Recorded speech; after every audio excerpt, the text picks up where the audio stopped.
sir. Right there. Okay, are we ready to go live? Okay. Good afternoon, everyone. My name is Delegate Keith Haynes. I'm the Chair of Public Safety and Administration in the House Committee on Appropriations. I am joined with members of the Public Safety and Administration Subcommittee, Vice Chair Delegate Susie Proctor, along with Delegate Mike McKay, and also Delegate Gabriel A. Severa. And this is the joint hearing between the House Appropriations Committee's Subcommittee of Public Safety Administration and the Senate Budget and Taxation Committee's Public Safety, Transportation, and Environment Subcommittee. As you know, this year, the budget committees are hearing, having budget hearings jointly. And this particular hearing will follow the same guidelines and procedures that we have followed thus far with our joint hearings. We will continue on the alternating basis as far as recognizing respective members of respective houses. I will recognize questions from the House Subcommittee, and Chair of the Public Safety, Transportation, and Environment Subcommittee, Chair McCray, will do the same for the Senate members of his committee as well. Before we begin, I would like to offer Chair McCray an opportunity to make any announcements and greet the committees as he would like. Go right ahead, Chair McCray. Thank you, Mr. Chair. Just want to recognize my colleagues who we're joined by Senator Saling, we're joined by Senator Edwards, and we're joined by Senator Peters. We look forward to hearing the agency reports from our public safety agencies. Look forward to the analyst reports. Just thank you again, Mr. Chair. You're quite welcome. And with that, we're going to begin with the Office of Public Defender. We have our budget analyst, Ms. Madeline Miller. Ms. Miller, you can go ahead and begin when you're ready.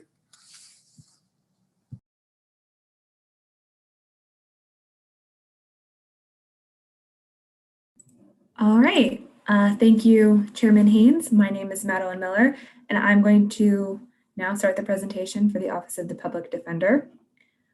Beginning with the operating budget summary, as illustrated in this chart, OPD's allowance decreases from the 2021 working appropriation by about 0.3% to $112.2 million. Almost 97% of the operating budget is made up of general funds. Before moving on to the rest of the analysis, for the allowance, I'd like to highlight actions related to the fiscal 2021 budget. On July 1st, 2020, the Board of Public Works reduced OPD's appropriation by over $5 million in general funds. While the cost containment actions reduced OPD's were split among OPD's 4 divisions, approximately 83% of the reduction came from the District Operations Division. That division was directed to reduce operating costs, eliminate funding for temporary personnel, increase turnover, delay facilities projects, and decrease panel attorney fees for the Workload Reduction Pilot Program, or WRPP. Also related to the working appropriation, OPD anticipates processing a budget amendment for its new case management system, eDefender. The funds are currently budgeted within the Department of Information Technology's Major Information Technology Development Project Fund. This IT project is discussed further in Appendix 2. Exhibit 1 on page 3 gives an overview of agency spending in fiscal 22. About 78% of the agency's costs are for personnel, with the rest going towards state services and rent and other case-related expenses.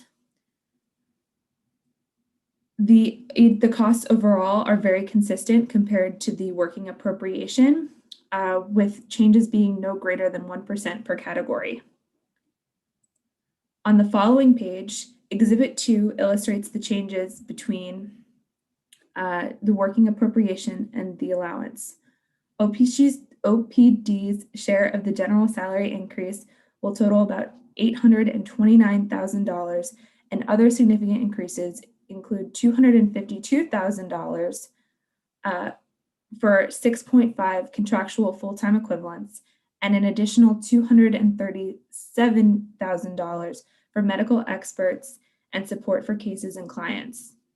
A few significant decreases include a $530,000 reduction in panel attorney fees related to the WRPP, and also a $797,000 reduction in supplemental IT management services and IT consultants. Costs related to IT are higher in the working appropriation to 1, facilitate changes in operations related to the COVID-19 pandemic, and 2, to address an IT event that occurred in fiscal 2020. In March of last year, OPD experienced a cyber attack that required a complete rebuild of OPD's IT infrastructure and left electronic documents and files inaccessible through May. The event prompted new OPD IT management and inclusion in the Do-It cybersecurity environment.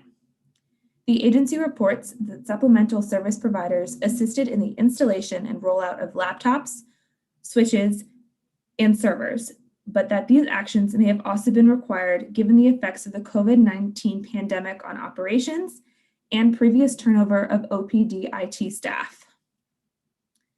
Those costs are associated with the working appropriation, while expenses for OPD's Do-It cybersecurity support are represented in both the working appropriation and the allowance.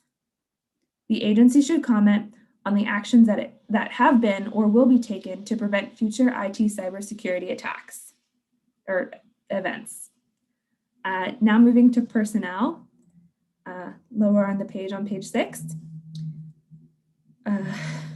In fiscal 22, the operating budget provides for a reduction of 5 regular positions as follows: 3 positions from the District Operations Division and 2 positions from the Appellate and Inmate Services Division. All of the 5 positions to be abolished are currently vacant. Additionally, there will be 14 internal transfers, with 10 of the 14 individuals leaving a current placement in the District Operations Division.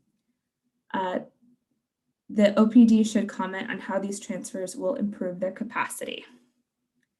Now I'm going to turn to a few of the key observations about the agency in the last year. Firstly, the agency's caseloads decreased in calendar year 2020, but it's going to be difficult to predict their future workload. As is exhibited in this chart, you can see that district and circuit court caseloads decreased have been decreasing from 2018 through 2020. However, the decline in total, however, 2020's numbers are estimates, and it's difficult to predict what the calendar year 2021 caseloads might look like. Though the decline in total cases may help to bring down case-related expenses, which previous analyses have noted are historically underfunded, it is not clear how long this trend may continue. Accompanying the decrease in caseloads is a corresponding decline in average attorney caseloads shown in Exhibit 4. As you can see in this chart, among the different districts, the average number of cases between that each attorney is assigned is generally has decreased from 2018 to 2020, with these red circles highlighting the this standard or average target that each division has set for it. Between 2019 and 2020, the decrease has meant that 7 out of 12 districts are in compliance with the standard for caseloads based on district when the number of cases is panel adjusted. Only one district had an average attorney caseload over 20% of its target standard in 2020. The estimated caseloads for calendars 2021 and 2022 are going to be uncertain due to a backlog of cases of unknown size. OPD reports that the judiciary has yet to schedule or assign OPD a significant number of cases, and the discontinuation of WRPP from the 2020 Board of Public Works cost containment actions may mean that future average caseloads for district attorneys may increase. The agency should comment on the source of this case backlog and its ability to predict or accommodate fiscal 22 case-related expenses. Moving now to the next observation. This is related to the WRPP caseload reductions by district. Exhibit 5 shows the changes between the districts. And this information was all collected in response to the 2020 Joint Chairman's JCR, which requested that OPD prepare a data report on the WRPP. Some of the data is highlighted here. In fiscal 2019, WRPP helped to resolve 24,516 cases and resulted in savings of approximately $850,000. Estimated data for fiscal 21 suggests that another 14,080 cases were resolved and $425,000 saved. However, budget constraints related to the cost containment actions mean that we don't have estimated data for 2020. The agency should comment then on how the discontinuation of WRPP may impact future case-related expenses. Overall, DLS concurs with the governor's allowance. That concludes my presentation, and I can take any questions. Okay, thank you very much, Ms. Miller. Before I open it up for any questions, I do want to take a moment to recognize the great leader of the House Appropriations Committee, that is Chair Maggie McIntosh, who has joined us on today's virtual joint hearing. And before we go any further, I would like to extend the opportunity and yield to her for any comments that she may want to give at this time. Madam Chair. Thank you. I have actually no comments that I want to add. I just want you to continue with your good work. I've been trying to sit in on all the subcommittees, and today is your day, and I'm only going to be here a brief time. Got a meeting with the speaker, but thank you very much, all of you, House and Senate, for all your work. Thank you. Thank you, Mr. Chairman. Yeah. Thank you, Madam Chair. And so at this point, we will open it up for any questions of our analysts from the House side. I don't see any. Mr. Chair, Chair McCray, have any over there on the Senate side? Don't see any. Okay. At this point, we will go ahead and begin the response by our agency representative. We're going to call Mr. Paul DeWolf, the public defender, and Ms. Kathleen Mattis, Chief Financial Officer. And we also have public testimony as well. So we're going to ask the following individuals to be ready to provide testimony from the public. That's Denise Gilmore, Marcy Johnson, Cheryl Reed, and Katie Cook at the appropriate time when you're called. Mr. DeWolf and Ms. Mattis, go right ahead when you're ready. Good afternoon, Mr. Chairman, members of the subcommittee. As is stated, I'm Paul DeWolf. I'm the public defender for the state of Maryland. And with me is Kathy Mattis, our Chief Fiscal Officer. I want to begin by thanking Madeline Miller for her analysis of the Office of the Public Defender budget. We've just started working together. We look forward to her support and for the unprecedented challenges that we face this year and next. To say the least, the past year has been treacherous for OPD, beginning with a cyber attack, as has been noted, in March of 2020, and this was exclusive to the Office of the Public Defender. It shut down our systems for 3 months. It destroyed records and necessitated replacement of hardware at 50 sites across the state.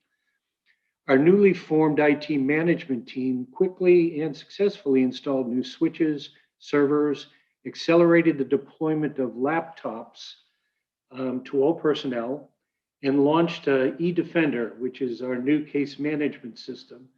That was under development. It was scheduled to be rolled out later, but we were able to bring it online when our former case management system shut down due to the cyber attack. OPD was able to turn around the shutdown into an opportunity to upgrade systems, train staff, enhance security, the environment, none of which would have been possible without the support and expertise of the State Department of Information Technology, otherwise known as DOIT. At the same time that the cyber attack occurred, the state shut down due to COVID. OPD mobilized efforts to obtain releases for our clients that were being held in detention centers. We advocated for safety measures for those who remained incarcerated and negotiated new protocols and systems for communication and access to clients. While detention centers have been hit particularly hard during COVID, court closures and delays have extended the retention periods for our clients being held or incarcerated. OPD's investment in teleworking, telecommunication, including the deployment of laptops and the launch of the web-based eDefender, ensured continuity of representation for our clients. We were able to set up video conferencing in several of the prisons and the jails. The safety measure of our employees is, of course, paramount, and we are proud to report that the effects of COVID on our organization have been minimized, thanks to safety innovations, especially in the courtroom, and the focus and hard work of our HR group under the leadership of Cynthia Knight. She has been relentless in distributing communication, coordinating meetings, enforcing safety protocols, reallocating human resources, and integrating facility management in the safety process. Court operations continue to be adversely affected by COVID, resulting in indefinite delays for cases in certain areas of law and a significant number of rescheduled hearings. I think the largest impact will be on the delays in jury trial. Jury trials have been suspended indefinitely. They may open up in April, but they have been opened up before and had to shut down. And the backlog of those cases will be affected by our, most significantly on our case-related expenses. These circuit court felony, more serious cases are often the most expensive in terms of resources allocated per case. While OPD will likely operate within appropriation for fiscal 21, as we did for fiscal 20, caseloads will appear within standards for both years, as was indicated by Ms. Miller, near or below standards. Resumption of normal court operations plus the backlog will cause caseload and resources issues for OPD into the future. When that impact will be felt and what the fiscal impact will be are difficult to predict at this time, but they could occur by or in fiscal year 2022 as the country emerges from the pandemic. Of course, OPD will work to absorb the required cuts to core staff and funding imposed by FY22, but we must be prepared to surge our efforts as the courts return to full operation. As was mentioned, this includes a cutback in the WRRP program, which is the Workload Reduction Paneling Program, under which panel attorneys are engaged to support district court cases and traffic cases, thereby reducing OPD caseloads and the engagement of significantly more panel attorneys to meet the demands and the backlog. To this end, OPD has asked for funding to address the disparity in panel attorney fees paid compared to the rest of the country, especially in neighboring states. The federal government, for example, pays $155 per hour for their CJA panel. OPD pays $50 an hour. We're seeking to increase that to $75 an hour, which will still be among the lowest in the country. This is a significant increase, but it's still below many jurisdictions, but one which must be borne to ensure quality of representation for our clients and the availability and retention of critical panel attorney support as the backlog of cases is released and we return to normal caseloads. To give you a very brief example, in our parental defense cases, we pay what we pay all panel attorneys, and that's $50 an hour. We represent the parents in abuse and neglect cases. The child's attorney, which is represented by the Legal Aid Society, they pay $50 an hour, working on the same cases in the same courtroom, and it's a 25% increase in the amount paid to their panel attorneys. Finally, OPD is dedicated to meeting the needs of our clients in Maryland as we traverse the current COVID environment and emerge from the crisis. We work tirelessly to manage our resources to ensure effectiveness of counsel for our clients and the optimal environment for our organizational success. We are grateful for this opportunity to report on the challenges we face and to discuss the opportunity to improve. Ms. Madison and I will be happy to answer any questions that you might have.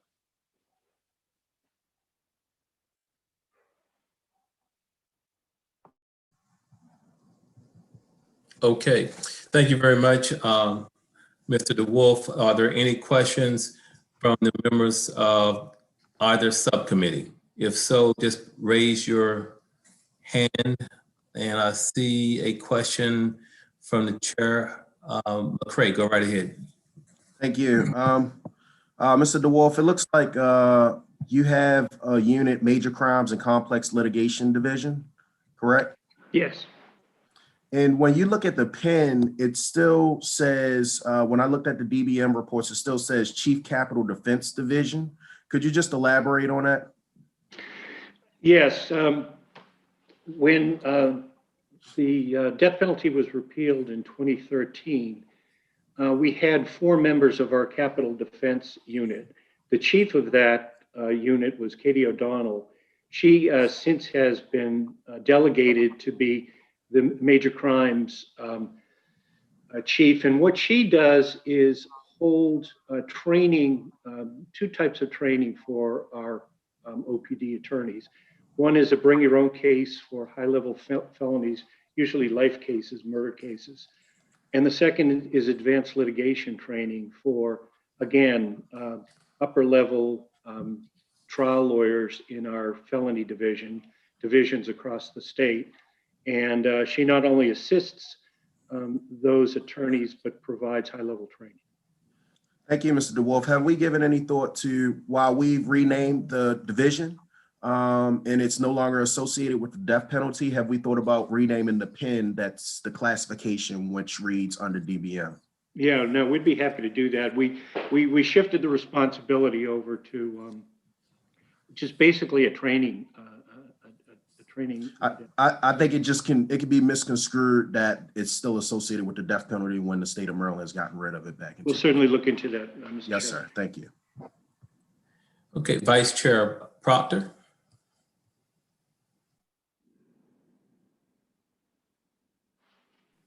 You're on mute, Delegate.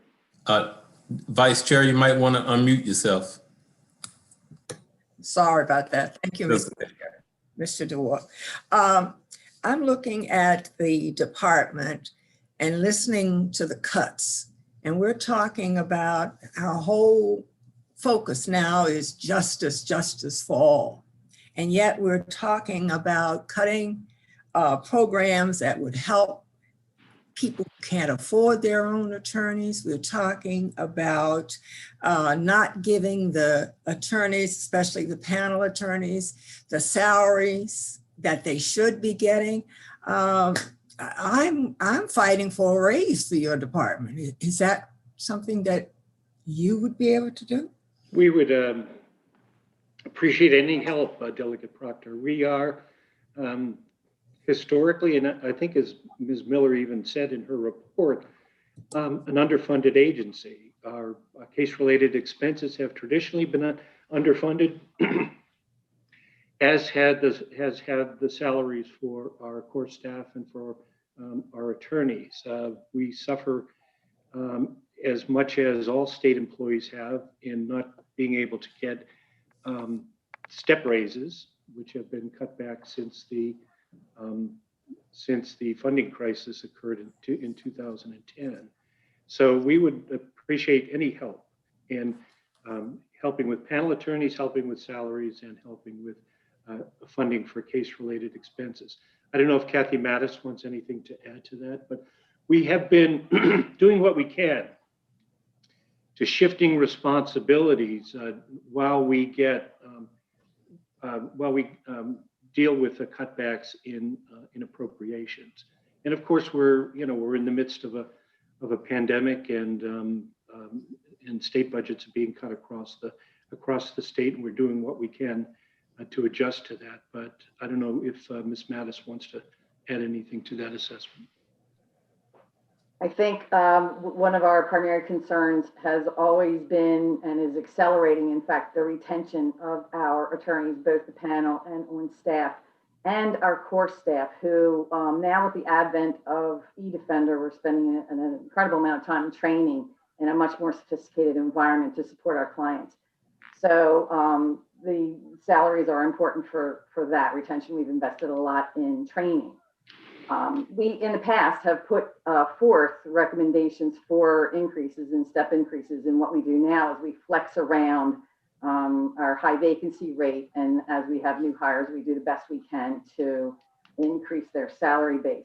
But so that remains a need. And as Paul pointed out, it's across the state. The critical need, though, in terms of accessing panel attorneys that are the quality that we require, and the number of panel attorneys that we require for the RAP program and future caseloads is becoming an issue because of the hourly fee. It's pretty dire. Thank you. Okay, Chair McCray, I believe I see a senator with a hand raised. Do you want to go ahead and recognize the Senate side? Senator Salem. Thank you, both chairs, and I appreciate the opportunity. Thank you for all the information by the analysts and everyone. I think one of the concerns is the backlog. We see by number, there's a backlog there. We know COVID has been a major issue and a major problem. How are we going to make sure that we're prioritizing the right cases in the right manner, and we're going to be ahead of that? And I know you're going to need more help. How can we in the state in some way can assist you, or maybe if that's possible, and make sure just everything is done in a proper manner? Because I know that's exactly what you want and we want that too. Thank you very much. Once again, Senator, we can use all the help we can get in dealing with this pandemic backlog. We have clients that have been in jail for 2 years and they still don't have a court date for the jury trial because jury trials have been backed up. We're in court daily all across the state, trying to get those people released. At least if they have to wait for their court date, we're doing what we can to get them released with some success, but the jail numbers are way out of line, it seems to me. Too many people are being held pre-trial without even having the prospect of going to court anytime soon. So that's the biggest issue. And then when that backlog comes in, comes back into court and courts open up, you know, our big concern is the safety of our clients and the safety of our employees. And we're working as hard as we can to get everyone vaccinated. We've had success in various jurisdictions in getting 100% of our attorney staff and the core staff that are frontline workers vaccinated, but it's been spotty depending on the jurisdiction. So any help you can give us in getting those workers vaccinated would be fantastic. And of course, case-related expenses are going to explode once all these cases come back into court. Not to mention the caseloads of the attorneys. These cases have been held for, you know, up to a year now. And when they do come back into court, some of our attorneys are going to be handling with very serious cases and in large volume. So it is a problem. Whatever you can do to help us, we would most appreciate it. Thank you very much. I appreciate that, because I know it's probably going to be a little bit overwhelming, but I know you need that help. We hope we as subcommittees, we can do something for you, but thank you so much. Thank you, Mr. Chair. Thank you, sir. Thank you so much. I don't see any other questions. I do have one or two I just want to pose to you. The other questions that's been posed by other committee members are sort of in line with what I was going to ask, but there is something I do want to go back to, and that is the cyber attack that you had last year. Could you provide a little bit of insight on how extensive it was as far as the attack? I mean, I'm looking at your your written testimony, which sort of indicates that the attack really shut down your systems for 3 months, destroyed records, and et cetera. How extensive was that as far as the impact or the ability of your agency to provide representation to your current clients, and what is the fiscal impact with your agency, and have you been able to maneuver around that fiscally and recoup whatever resources you need move forward? I'll let Ms. Mattis comment on the fiscal, but in terms of the impact on the agency, it was devastating.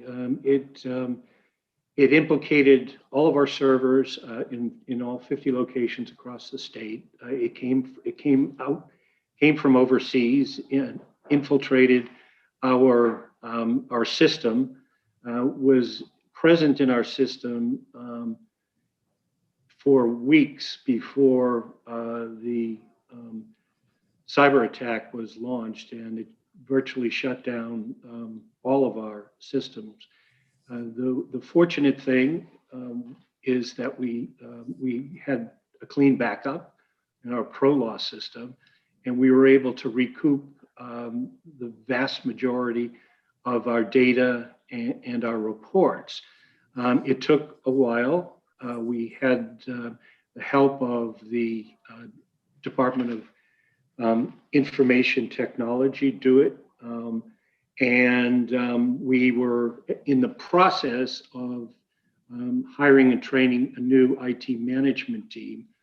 And they did a fantastic job in recovering the data and in putting in new switches and new servers, and bringing us back online. The one really fortunate thing is we were already in the process of deploying mobility to our attorneys and our core staff, and in the way of laptops. And we have deployed laptops to all of our attorneys and most of our core staff. It'll soon be 100% of our core staff. And that not only helped with recovering from the cyber attack, but also in transitioning to a virtual workplace during COVID. So in that sense, we were better able than we would have been had we not already started deploying a mobile and virtual workplace for our. And I think Kathy Mattis would probably can talk about the fiscal impact of cyber attack. So Paul has always been a very strong advocate of strategic planning, and we have invested in a strong structure within our organization that led us to have a pretty intricate IT strategic plan that we tried to start to put into effect in 2018. As a result of putting that plan into effect for the development of eDefender, which is a web-based system, which allowed us more mobility and our investment, therefore, in new hardware across the state and the laptops that he referred to. We really basically accelerated that plan. In the course of accelerating that plan, we lost virtually our entire IT organization. I mean, it wasn't pleasant to go through, but as we were sort of shedding employees, we were then able to invest in flexible, non-permanent human resources to help us with this new management team accelerate the strategic plan. And we lease everything. We work extremely closely with the Treasury group. So all of the hardware, all of the switches, the servers, all of the laptops, docking stations, everything is leased. And that affords us the opportunity to not take obviously huge hits to our operating plan in the year in which the assets are acquired, but to spread the payments out over the life of the lease. And because of the delays in the process, we are able to incorporate those amounts in our operating plans in future years. So we are keeping up. Okay, thank you so much. I appreciate that information, and I don't see any further questions from members of the subcommittee. So we're now going to turn to our public testimony, and in the order in which I called you earlier, we're going to proceed, and we're going to limit the testimony to Mr. Weaver. You have a timer there for about 2 minutes. Yes, I do. Yes, I do. Okay. And Ms. Denise Gilmore from AFSCME. Go right ahead when you're ready. All right. Thank you so much, Chairman Haynes and Chairman McCray and members of the committee. My name is Denise Gilmore. I'm a field director with AFSCME Maryland. Our members in the Office of the Public Defender, if they're administrative support staff, paralegals, social workers, attorneys, they do incredible work to support the mission of the agency. But as has been alluded to already with the previous panel, right, more resources and oversight are certainly needed. We very much echo the comments of Public Defender DeWolf on the issues around compensation and how that is having a detrimental impact on recruitment and retention. Many of our members, also through their lived experiences, I think have, varying experiences with caseloads and the workload that's happening, but consistently we're hearing that, caseloads are still very high for many in the agency. And I also want to point out a concern, just looking at, from think about FY15 to this present budget, we've seen the OPD shut about 3% of their authorized positions, and we're seeing an increase in the use of contractual positions. We just want to note, this concerns us. We certainly feel that, it's career experienced attorneys, core staff that really are able to provide the best possible service to the clients that OPD represents. And we certainly think that it's important to not only support these positions by paying them more, but also making sure that we've got more positions and to be able to really meet the needs of the agency. So I want to keep my remarks brief. I think it's important that you hear from the frontline workers who are really experiencing this every day. So I'm gonna, with that, certainly open to answering any questions, but I do want to give our members an opportunity to share their experiences. So thank you very much, Mr. Chair. Okay, thank you so much, Ms. Gilmore. I think what we're going to do, because all of the public testimony is from AFSCME, we're just going to go ahead and have an opportunity for the public to testify. And if any of the members have any questions to pose to the collective group, we can do it at that time. That will probably work better. And with that, we'll now call Ms. Marcy Johnson from ASME. Go right ahead when you're ready, and welcome. Thank you. Good afternoon, everyone. My name is Marcy Johnson, and I'm here to testify as the president of the Maryland Defenders Union, which is ASME Local 423. I've been an attorney at the Office of the Public Defender in Baltimore City for 26 years. Excessive caseload has been a problem with this agency for as long as I've worked here. And even before the court closures related to the pandemic, the associated problems have been mounting. Attorneys and core staff leave and they're never replaced. As of January 2021, in my felony office alone, we had lost 17 attorneys and gained 1. This caseload problem has exploded now due to the pandemic, with attorneys handling twice or even 3 times the number of cases as before.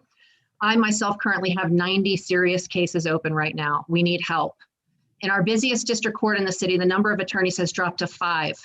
5 lawyers to cover 5 busy courtrooms.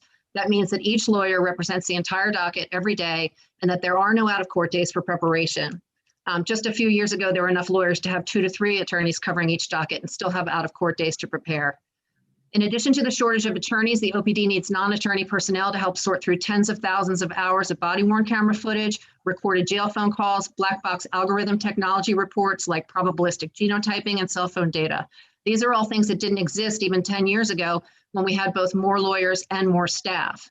When I first started at OPD, every felony attorney had their own paid student law clerk to do things like jail visits, file prep, investigations. Now we have none. I applied the current recommended workload standards to my personal current caseload, and in order to effectively represent my current clients, I would need to work 4,760 hours this year.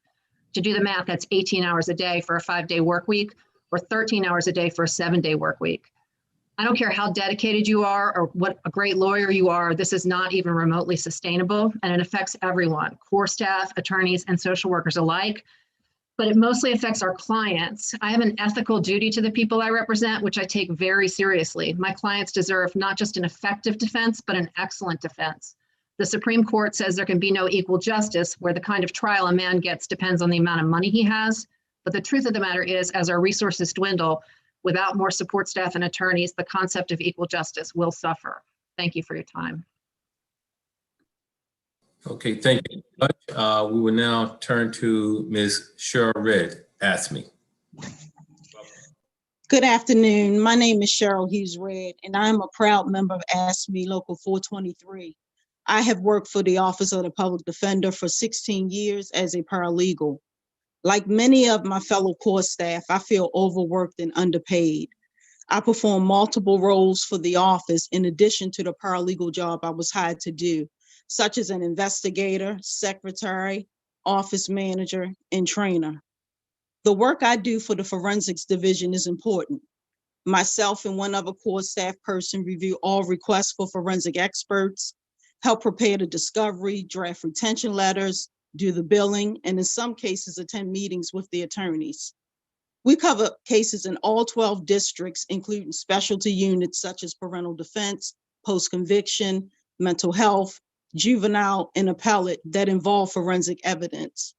When core staff leave the agency, those positions often go unfilled, but there's a continuum of hiring of attorneys to be assigned to core staffers that are already overworked and doing the job of 2, sometimes 3 people. There's no career ladder in my position and not enough steps. I have been a paralegal too in the agency for the last 14 years, and I'm only a few steps away from being at the end of the career path in this classification. I'm asking that the agency do an analysis of all core staff positions and the amount of years core staffers have been in their respective classifications and create a career ladder. Prices are going up and core staffers are finding it necessary to work 2 jobs to keep up with providing the necessities for their families. I'm just asking that we are appropriately paid for the work we do. Thank you for your time today. Thank you so much for your testimony. And we also have Ms. Katie Cook, ASME. Go ahead and begin when you're ready, and welcome. Hi, thank you. My name's Katie Cook. I'm a member of AFSCME Local 423, and I'm also a licensed social worker with the Office of the Public Defender. One of the primary things we do as social workers in my office is conduct assessments of clients and connect them to services like mental health treatment, substance abuse programs, housing, and educational or employment opportunities. Social workers also develop reentry plans for individuals who are getting released from jail and prison in order to assist them with reintegrating back into the community. These services and reentry plans work to reduce barriers for our clients in order to help them be successful, and that ultimately lowers rates of reoffending. With youth and young adults in particular, we have the opportunity to intervene at a developmentally critical stage of life. Almost every public defender client would benefit from having a social worker assigned to their case, but unfortunately, very few have that opportunity. In some regions, we only have one social worker serving the clients of multiple counties. And in a statewide agency of almost 1,000 employees, we have approximately 20 full-time non-supervisory staff social workers. The Public Defender's Office has attempted to address this issue by using temporary and contractual social workers, yet we remain understaffed. Permanent full-time social workers have unique knowledge and provide continuity of care that is quintessential for our clients. Investing in more full-time social work positions will save money in the long run. It will strengthen communities, and it will enhance public safety by reducing recidivism. Social workers serve a vital role within the agency and within the community as well. And so we're asking for your support in order to get more of us. Thank you. Okay, thank you so much for your testimony. Are there any questions from either member or collectively from the members of AFSCME? I see Delegate Asa Vera. You can go right ahead. Thank you, Mr. Chair, and good afternoon to the members of the Senate Subcommittee. Appreciate the panelists for sharing their experience. I just have one quick question about compensation, OPD versus the prosecutor's office. Do public defenders currently make what prosecutors make? It would seem to me that the work is comparable. Do public defenders make what prosecutors make? So we have found that there are discrepancies between the pay for the folks who work for the OPD and like the state's attorney's office. Obviously, the state's attorney's office is largely funded through the counties. And so the trends that follow for state employees versus county employees are very similar between those two offices. We've seen, the state offers aid to the local jurisdictions, right? And then they're using that aid to increase salaries for county employees, while at the same time, state employees, miss out sometimes on getting steps. I think there have been like 3 step increases, for instance, in the last 10 years. So it's following around the same path. We're seeing counties lift salaries in many cases, but the state just hasn't. Thank you. And so is it safe to say then that public defenders aren't making, some public defenders aren't making what prosecutors are making, even though they in essence perform comparable work? Well, that's probably safe to say, given the role of COLAs and steps and where that is falling, comparing state employees to county employees in Maryland. I really appreciate the question. Thanks. Okay, I don't see any further questions from either subcommittee, House or Senate. With that concludes our hearing with the Office of the Public Defender. Thank you everyone for your testimony. If the respective committees now would turn to the Department of Public Safety and Correctional Services, Corrections, our budget analyst, Mr. Jacob Cash, will provide the analysis. Mr. Cash, you can go ahead and begin when you're ready. Thank you, Mr. Chair.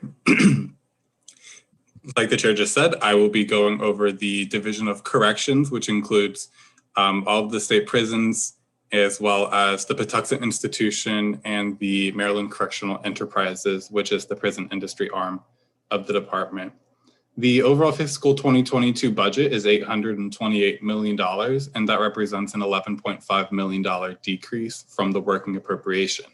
In this cover page chart, you can see that reimbursable funds in fiscal 2021 replaced general funds, but in fiscal 2022, they're largely back to previous trends.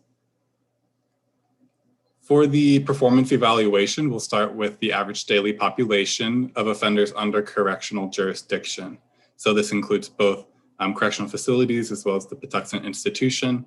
And the overall trend of decline continued in 2020, but year to date in fiscal 2021, that trend dips down even further, close to 16,000 inmates. And that decrease continues to this day. The monthly decrease for the correctional population is displayed in this chart, Exhibit 2. And the overall, the main decrease in this overall population happened between March and July of 2020, while the trends since then have continued on at an accelerated rate compared to pre-COVID. Looking at the Patuxent population, the female offenders in Patuxent vacated that facility in April, and the male units remain in operation. However, the actual decrease in this population was greater before COVID than after COVID, and that's including the closure of the female unit there. That population has hovered just under 200, while it started out over 250 at the beginning of the fiscal year. The next performance measure is the average inmate age, and that age has continued to increase. The average inmate age has continued to increase over the recent years, and the number of inmates in each age category is displayed in Exhibit 4. The category under age of 30 and between 41 and 50 have decreased the most over this decade, while over the past 6 or 7 years, we've seen steady populations for the age 31 to 40 and age 51 and older groups. This, by and large, reflects the aging population of those who have longer sentences, as well as changes to incarceration trends, where fewer younger people are being incarcerated. This age distribution is shown in Exhibit 5. And that under age 30 group went from representing 38% of the prison population in 2011 to representing just 31% of that prison population in 2020. The average length of stay is the next performance measure we'll talk about, and that increased in fiscal 2020, largely due to the closure of many courts and the decreased intakes that were coming into the Division of Corrections. This is also affected by the short sentenced inmates who were leaving consistently throughout this time, and even expedited release in the spring related to the emergency declaration. And so the inmates who are left in the Division of Correction have longer sentences. Those are shown in Exhibit 7, where the largest proportion of inmates have sentences over 10 years, and only a very small proportion have sentences under 2.5 years. The next performance measure is assaults, and those are currently above the managing for results goal. So we are asking the PSCS to comment on these trends and if they're related to COVID-19.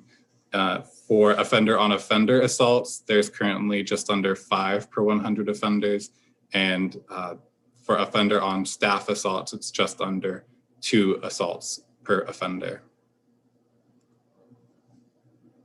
The most recently closed fiscal year, fiscal 2020, saw an increase of about $25 million, mostly related to cost of living adjustments. In fiscal 2021, there are about $7 million in general fund deficiencies that support COVID-19 costs. And there was cost containment actions, which removed almost $3 million, including a $1.5 million critical maintenance project at MCIW, the women's prison, which was a demolition project of out-of-use buildings in their central quad. The budget overview is split up into the main categories in Exhibit 9, and personnel is the largest expenditure item in this agency, and the inmate medical contract is the second largest expenditure at $170 million.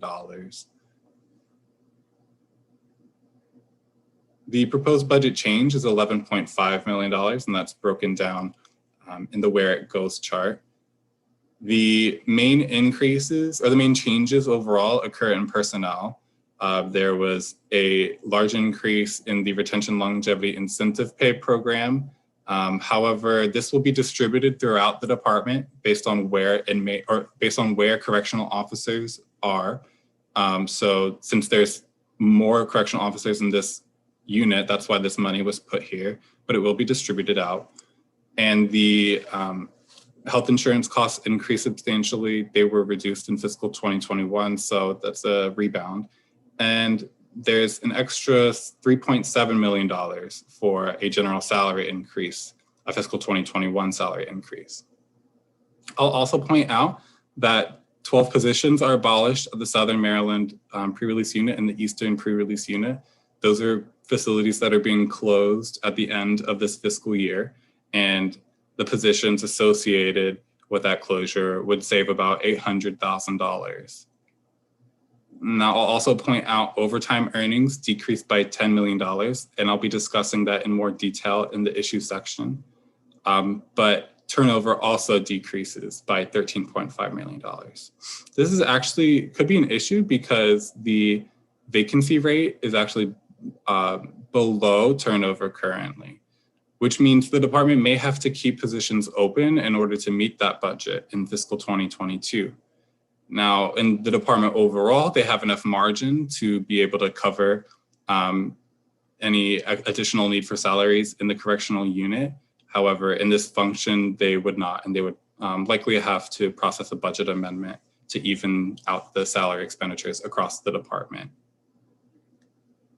Some other major changes. So with the facility closures, there's also $2 million in non-personnel savings. And we are requesting a report. We recommend that a report be requested on pre-release opportunities that remain in the department, because these two facilities were the only two standalone pre-release units for the department. And we'd like to get a sense of where those opportunities currently are with these closures taking place. Like I said, with the retention longevity incentive pay program, so this is the program that provides $37,000 over 4 years to retirement eligible correctional officers to stay on to the department. This has shown improvements in retirement rates and keeping correctional officers in the department for longer, which has helped the hiring process in filling positions that are needed to be filled. And the first two cohorts who signed up total 922 officers. So by fiscal 2025, that would represent an entitlement of $34 million, not including anybody who would sign up in fiscal 2022 or 2023. Now, I'll also point out critical maintenance costs have, there was a large change in critical maintenance costs. That was $4 million increase. However, the increase isn't quite that much when we look at what the department is actually planning on spending on projects, on critical maintenance projects. That list of the projects originally budgeted and now revised by the department are included in Exhibit 11. And it just represents changing of priorities since the budget was introduced. However, the overall amount of critical maintenance funding will stay the same across the department. They're just reallocating it between corrections and pretrial detention. Moving on to vacancies in this unit, correctional officers are the largest classification and they have the most vacancies by sheer number, but as a rate, it's only 11% vacancy rate for correctional officers.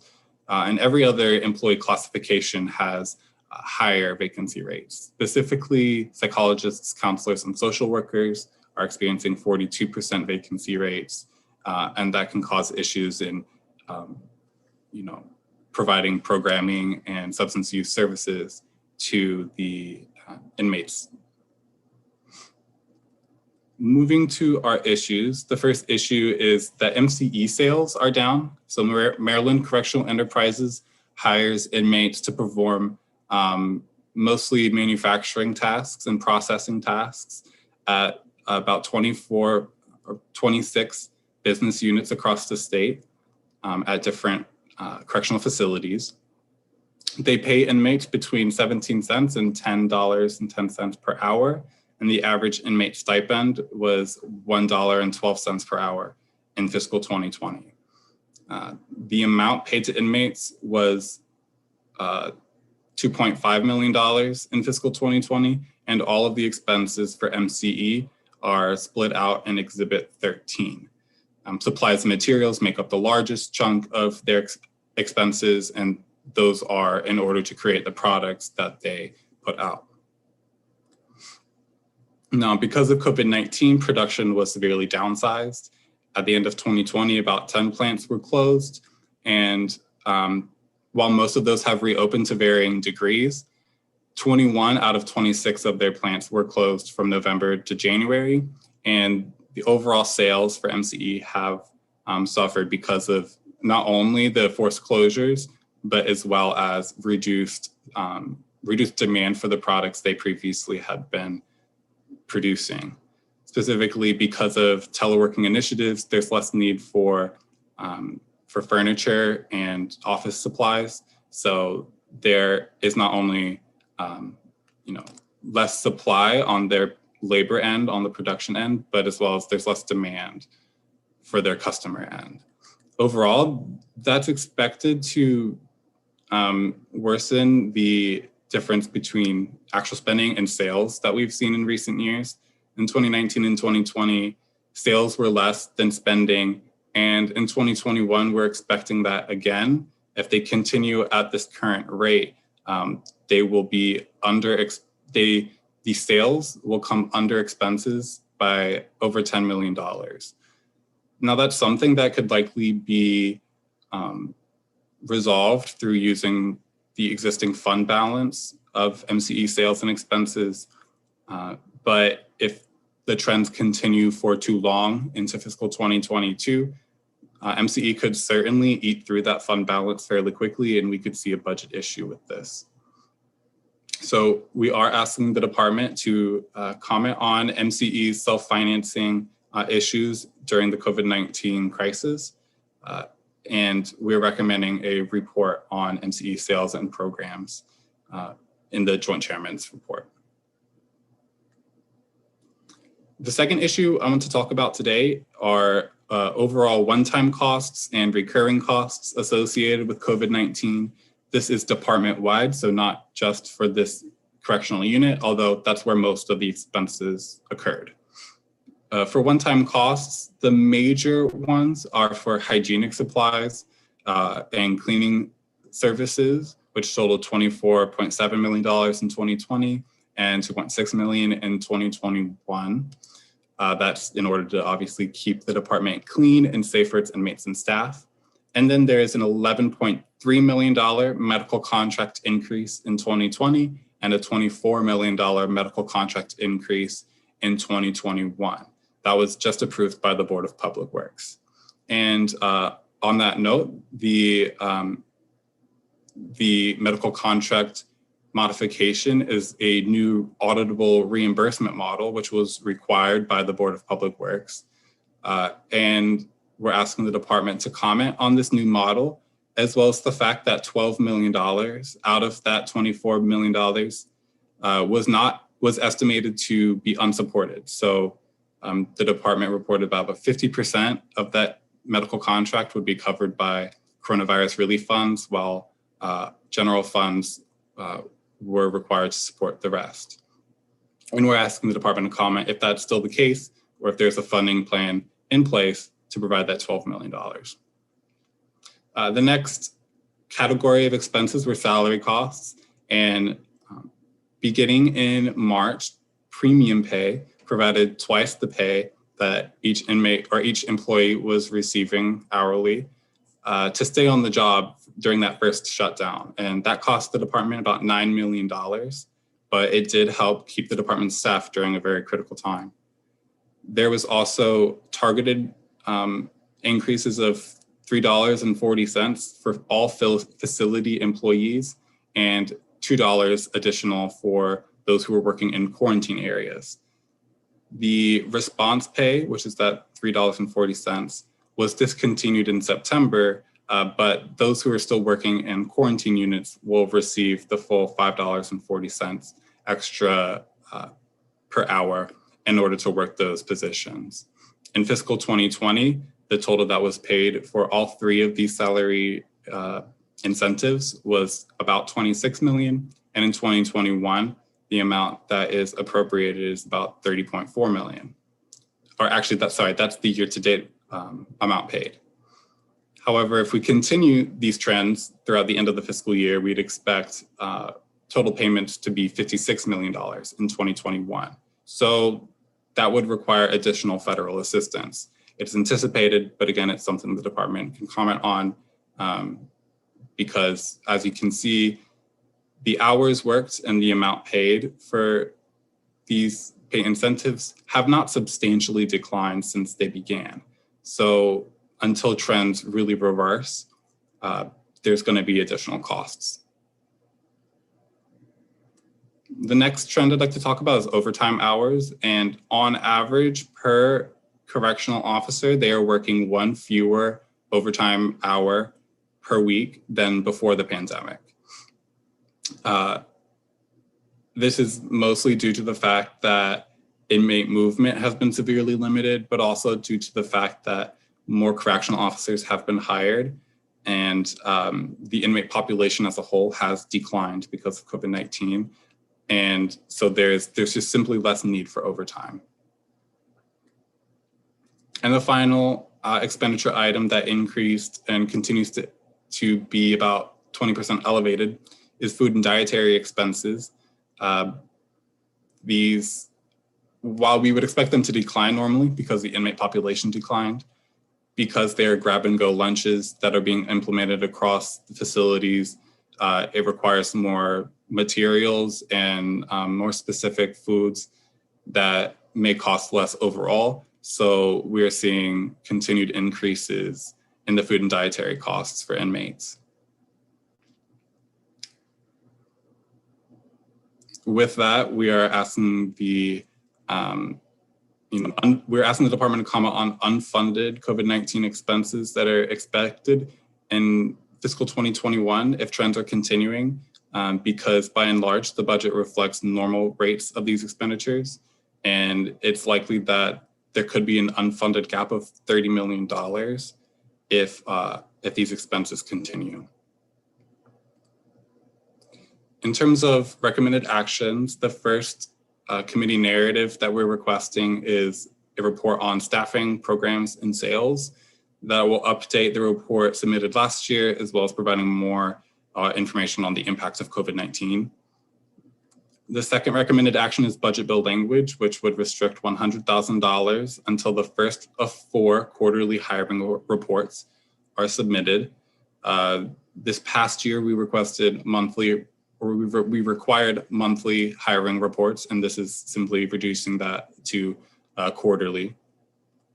And the third recommended action is a report on pre-release opportunities because of the closure of those 2 pre-release units and providing an overall update on which opportunities are available to which inmates across the state. But with that, I'll point out we have 2 appendices for your review, summarizing JCR reports from last year, as well as the major IT development project occurring for MCE that's helping address some of the audit issues we talked about last year. But with that, my presentation is concluded, and I would be happy to answer any questions that you have. Okay, thank you very much, Mr. Cash. Do I see any questions from members of either subcommittee? I don't see any on the House side. Mr. Chairman, I don't see any on the Senate side. Okay.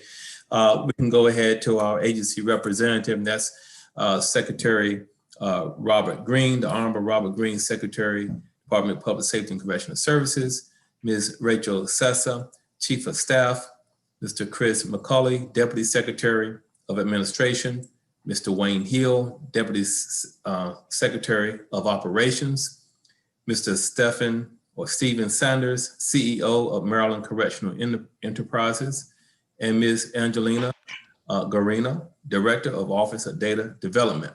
I also want to mention that we do have some individuals who have testified, who have signed up to testify or to provide public testimony, and we will call them after we have heard the response from the agency representatives. Mr. Secretary, Secretary Green, welcome again, and you can go ahead and proceed when you're ready. Thank you. Good afternoon, Chairman Haynes, Chairman McCray, Vice Chair Proctor, and members of the Senate Public Safety, Transportation, and the Environment Subcommittee, and members of the House Public Safety Administration Subcommittee, and a special welcome to Chair McIntosh, who's on as well today. For the record, my name is Robert Green, and I'm the Secretary of the Department of Public Safety and Correctional Services. I will not repeat who's on with us today. The Chairman has taken care of that for us. Thank you, Mr. Chair. The department appreciates its ongoing collaboration with the Department of Legislative Services, and again, as always, recognizes Mr. Cash's hard work and his thoughtful analysis.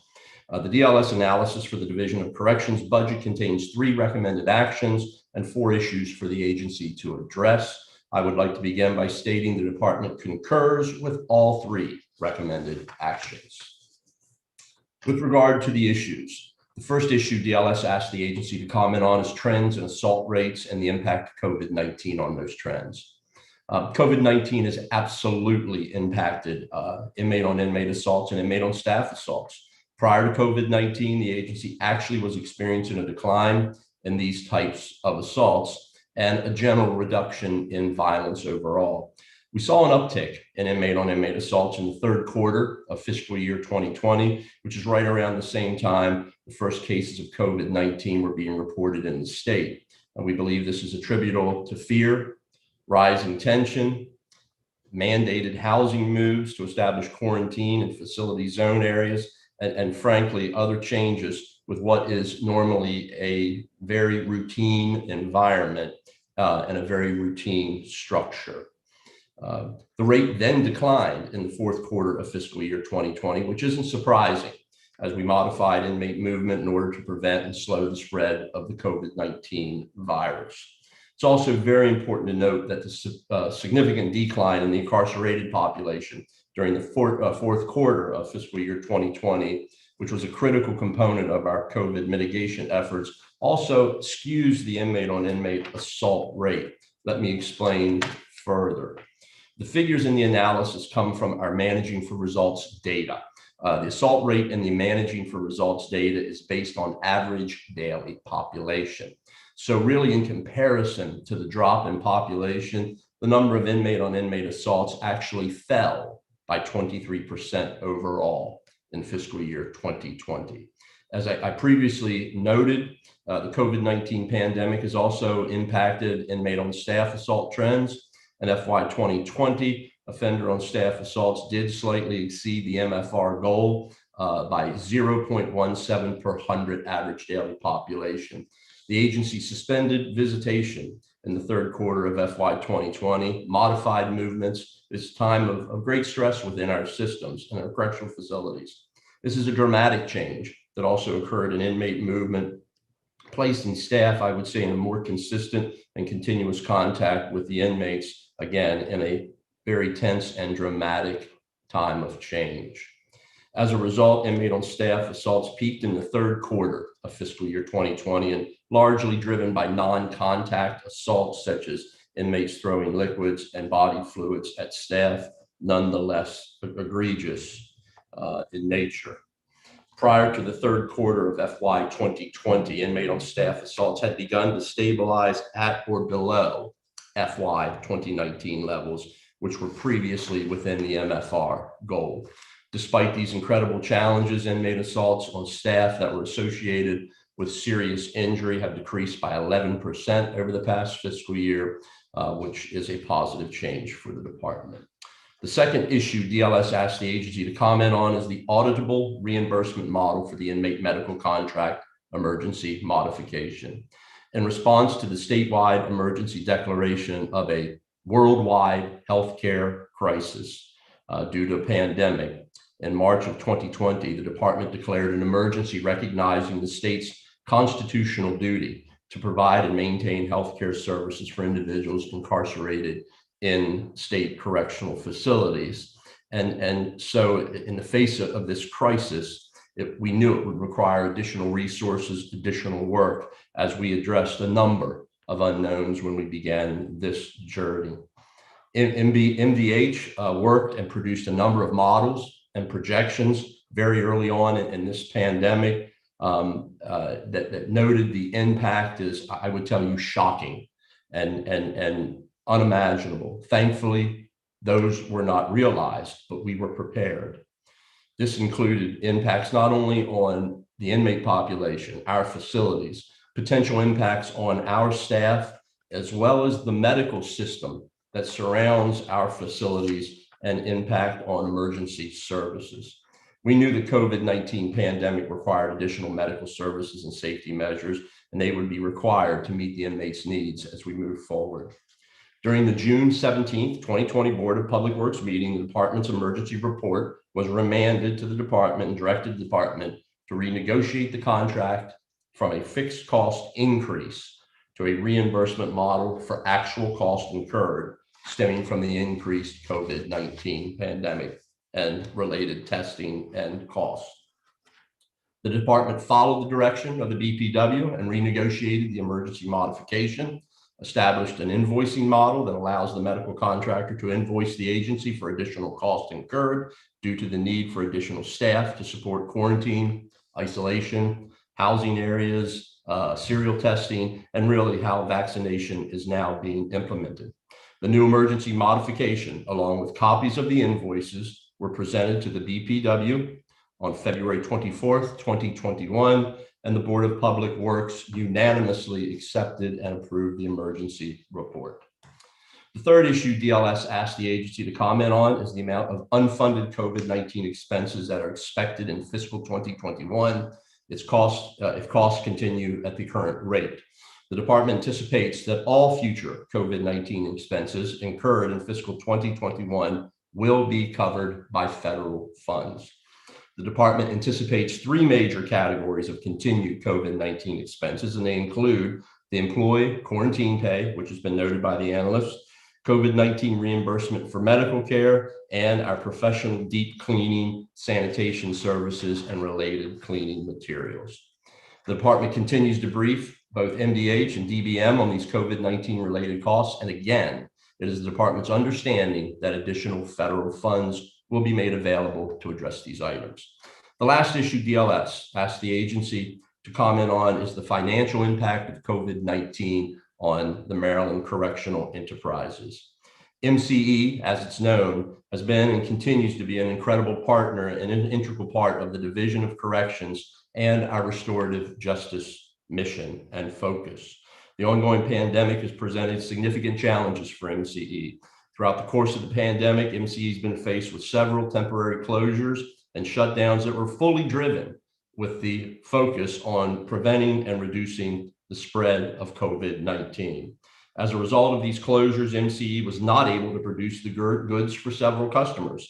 This led to delivery delays, lost sales, cancellation of memorandums of understanding, including the unfortunate end of a 13-year contract. Additionally, the increased utilization of telework has decreased the need for office furniture among state agencies. This has also had a significant impact on MCE's revenue since furniture sales represent 40% of their overall revenue. To offset the loss in revenue, MCE continues to work diligently to reduce spending where possible and has shifted tactics in terms of sales. MCE continues to try and tap into the non-traditional markets, such as nonprofit groups and state-run hospitals. Prior to the end of fiscal year 21, MCE anticipates that it will begin the delivery of approximately $5 million in capital projects and anticipates orders for an additional $3 million in capital projects during the first half of fiscal year 2022. MCE will continue with us to evaluate operations to ensure that it continues to meet all aspects of a very multifaceted mission. Again, the department concurs with all three recommended actions, and this concludes the agency's testimony. We're happy and are available to answer your questions. Thank you, Mr. Chair. Thank you very much, Mr. Secretary. Before I go to questions, I do have one question I want to ask you as it relates to contracts that were provided during the COVID-19 crises initially. There's been some issues that have been raised as far as on those particular emergency contracts, whether minority businesses, women businesses, small businesses were able to participate at an efficient and effective level with those particular contracts. Can you provide us some insight or data on the goals or the participation rates as relates to small women and minority businesses with contracts that were executed during COVID-19 crisis? Thank you for that question, Mr. Chair. As you know, there were a number of emergency contracts to procure the products that the department needed. I think it would be very important for us to know exactly which contracts you're referring to, and we'd be happy to provide you any of that information. But absent having that, it would be very difficult for me to do so. Okay. Well, would you know on those emergency contracts who the vendors or recipients are?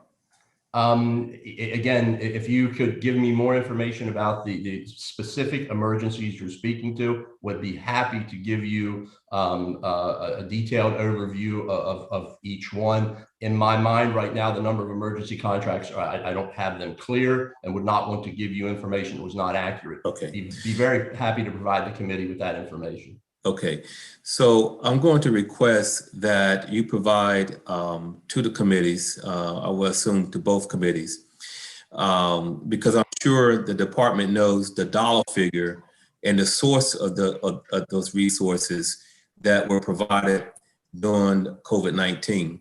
And if you can provide to us what percentage of those, whether it was state funding or whether it was federal funding, were actually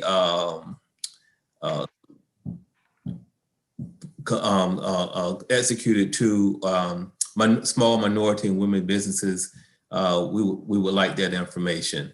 And I know you probably don't have it off the top of your head today, but if you can, do a little work and get it to us, because I know that the committees, the subcommittees are very interested, as are other caucuses in the legislature. So we do want to provide that information if we can get it. We certainly do have that information. Be happy to provide that and put that together and get that to you expeditiously, Mr. Chairman. Okay, thank you so much. I think I see the chair on the Senate side, Chair McCray. Go right ahead. Thank you, Mr. Chair. Secretary Green, always good to see you. Stick to the same line of questioning in reference to the medical contracts. So I know you talked about BPW and going before them the last several days, and you talked about the invoices that was provided for the reimbursable services. Could you also make sure to provide that to the respective subcommittees? I'm pretty sure that information is public from that standpoint. And if you could just speak to, from an auditing practice, what takes place from that standpoint with your agency? We have a division within our agency that will again audit those, making sure we receive the services and the materials, and then we would advance the invoice for payment. We'd be happy to provide you with any of that information that you would need, Mr. Chairman, that's specific. Perfect. And just how frequently the audits take place?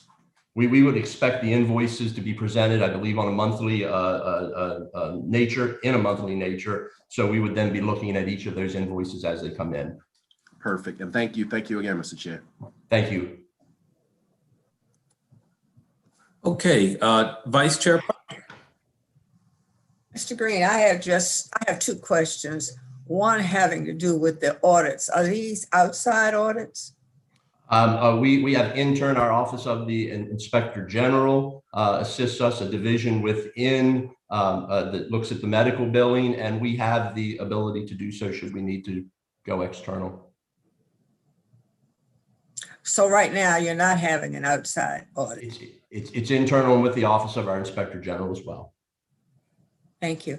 We also had concerns or complaints from some of your correctional officers that said they were being forced to work 16 hours a day, sometimes not having a day off, under the threat of suspension or worse. Could you comment on that?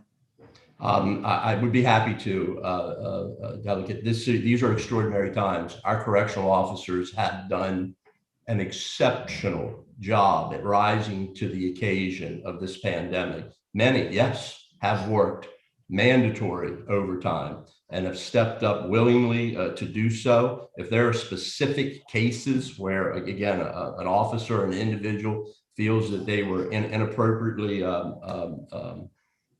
assessed, disciplinary action was the process, and we work very closely with our union.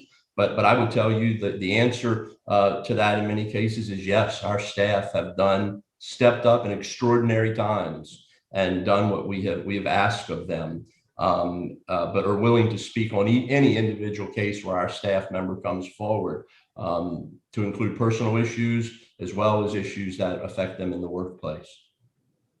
We're hiring, we're doing, I think, very well, as we presented before this committee.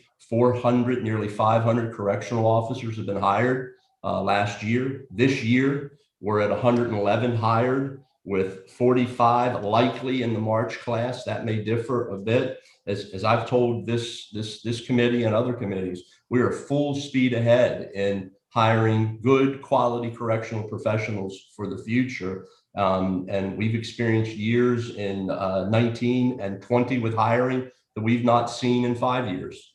But that takes time. And yes, I want to eliminate for our staff mandatory overtime where we can, but we're still in the middle of that journey, and I feel for them every day.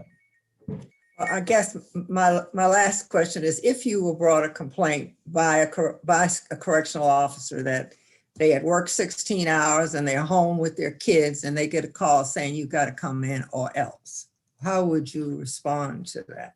I would review that complaint and respond to it, and would tell you as recently as the last 7 days have inserted myself into a similar situation and would look at all of the facts. Thank you. Okay, do we have any further questions from the members of either respective committee? I don't see any at this time. Mr. Secretary, thank you so much for your testimony, and do see a question there. Senator Salings.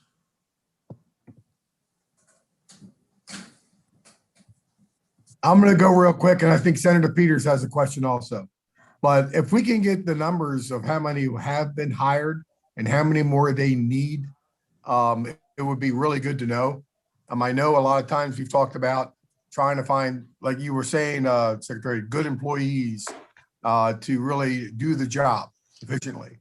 If we can possibly get those numbers, I think it'd be a help because some of the areas I know we're depleted, and I commend you. If we're doing a great job hiring these people, that's great. But if we need more, maybe we can help us supply maybe some good people with that. So I thank you. Thank you, Mr. Chair. Thank you. Senator Peters. Thank you, Mr. Chair. Hey, Mr. Secretary, how you doing?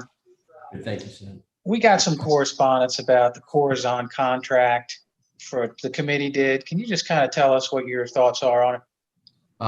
My thoughts are, Senator Peters, that we have a contract that was established and signed off on in 2018, and as a department, we will manage all the provisions of that contract as a department. And we've moved forward during these incredibly difficult times and crisis times of COVID-19, and are doing so in confines and in accordance with the contract.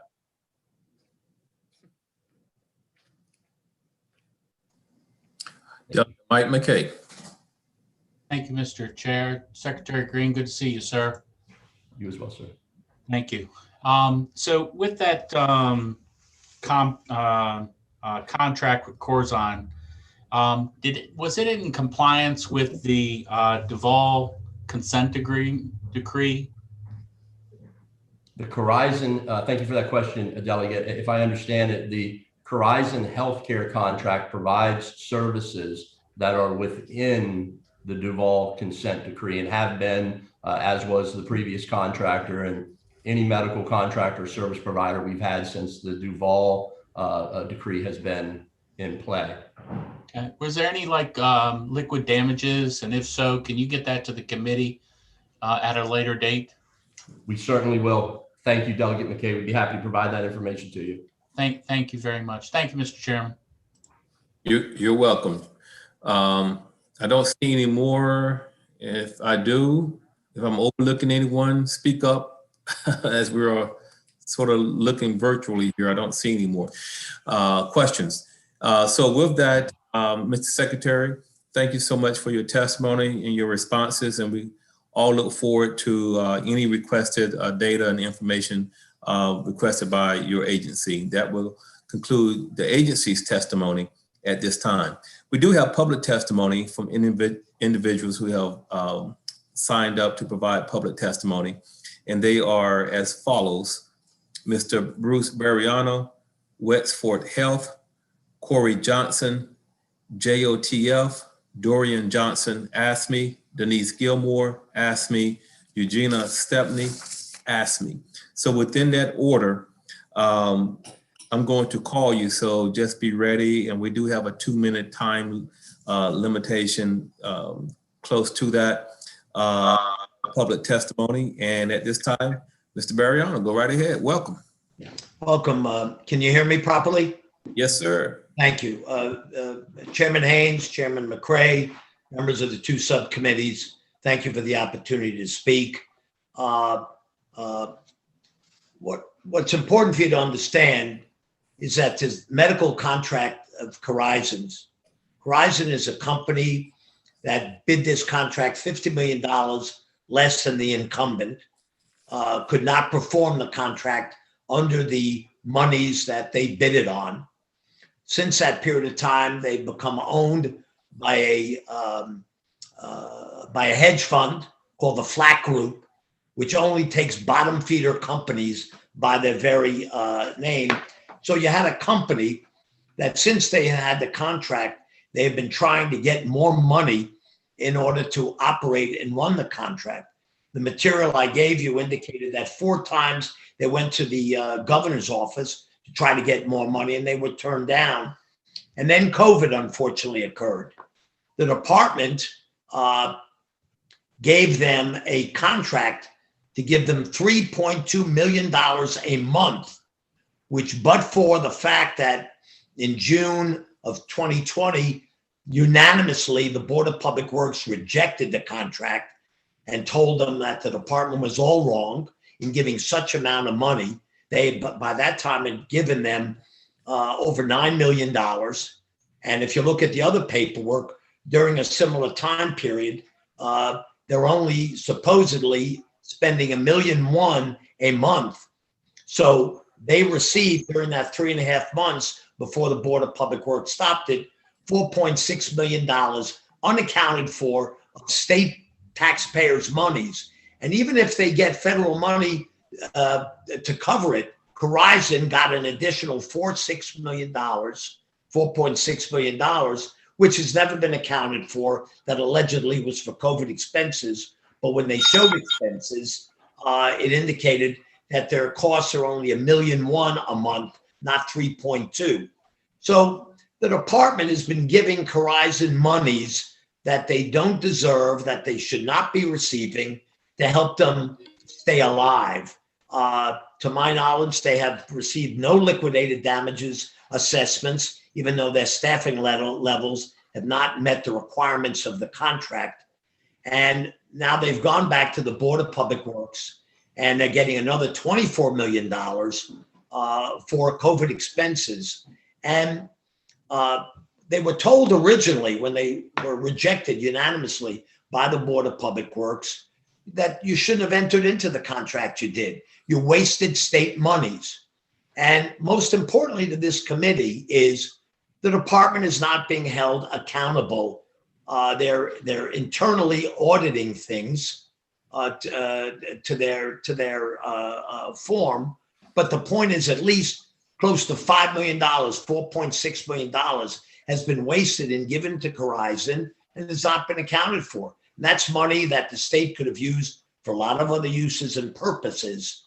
And I really urge the committee to get a full accounting of that 11.3 million that they received for 3.5 months before the Board of Public Works cut off the contract. And then since then, further accounting for the COVID expenses. Of course, COVID expenses have to be met. It's a very difficult situation. But my client in similar populations and similar size state prison facilities is spending $300,000 to $500,000 a month and being reimbursed for that, not millions of dollars. And I'm just urging the committee. That's the only reason why I'm a test. Oh, okay. I think I see thank you very much, Mr. Bariano, for your testimony. I think I have a question from Delegate McKay. Is your hand still raised? My hand was raised. It was a question to this Mr. Bariano. I don't know if can we hear him or? Can you hear me? Yes. Can you hear me? We can now, yes. Okay, thank you. Okay, all right. Mr. Bariano, you had said that this new company was a hedge fund company. And you mentioned something about a bottom feeder. What can you elaborate on that? Yes. I don't understand those terminology. Corizon is a company owned by a hedge fund. A hedge fund is out of Wall Street, and they take companies and they try and put lipstick and makeup on them and sell them, and that's how they make money. This particular hedge fund that owns Corizon is called the Flack Group. And by their own press release, Delegate, I'm not using terminology on my own, I'm not making this up. They only deal with companies that are bottom feeders, that have nowhere else to go. They've hit bottom financially, and they try and resurrect them. So their motive is to beef them up with money so that they can turn them around and sell them. A hedge fund does not know how to run a prison healthcare operation, does not have the expertise or the experience. It's important that this committee know who owns this company and the characteristic of companies that this hedge fund owns. I think it's amazing that the state does business with a company that really does not have a solid financial position and does not have the expertise to do the job. And I guess if I may, Mr. Chairman, I'll just follow up. Mr. Bariano, have you had relationships with a previous contract to this that maybe you would know what the specifics are? Yes, my client, Wexford Health, had the contract. We were underbid by $50 million. I protested it, saying that you couldn't do the job for $50 million less. You couldn't, and it was proven correctly, because I know for a fact, I'm not making this up, that 4 separate times the executives of Corizon came to the executive branch of government asking, this is pre-COVID, asking for more money because they couldn't do the contract. Fortunately, the administration said, this is what you bid, this is what you're going to have to live with. But they haven't been able to perform the contract.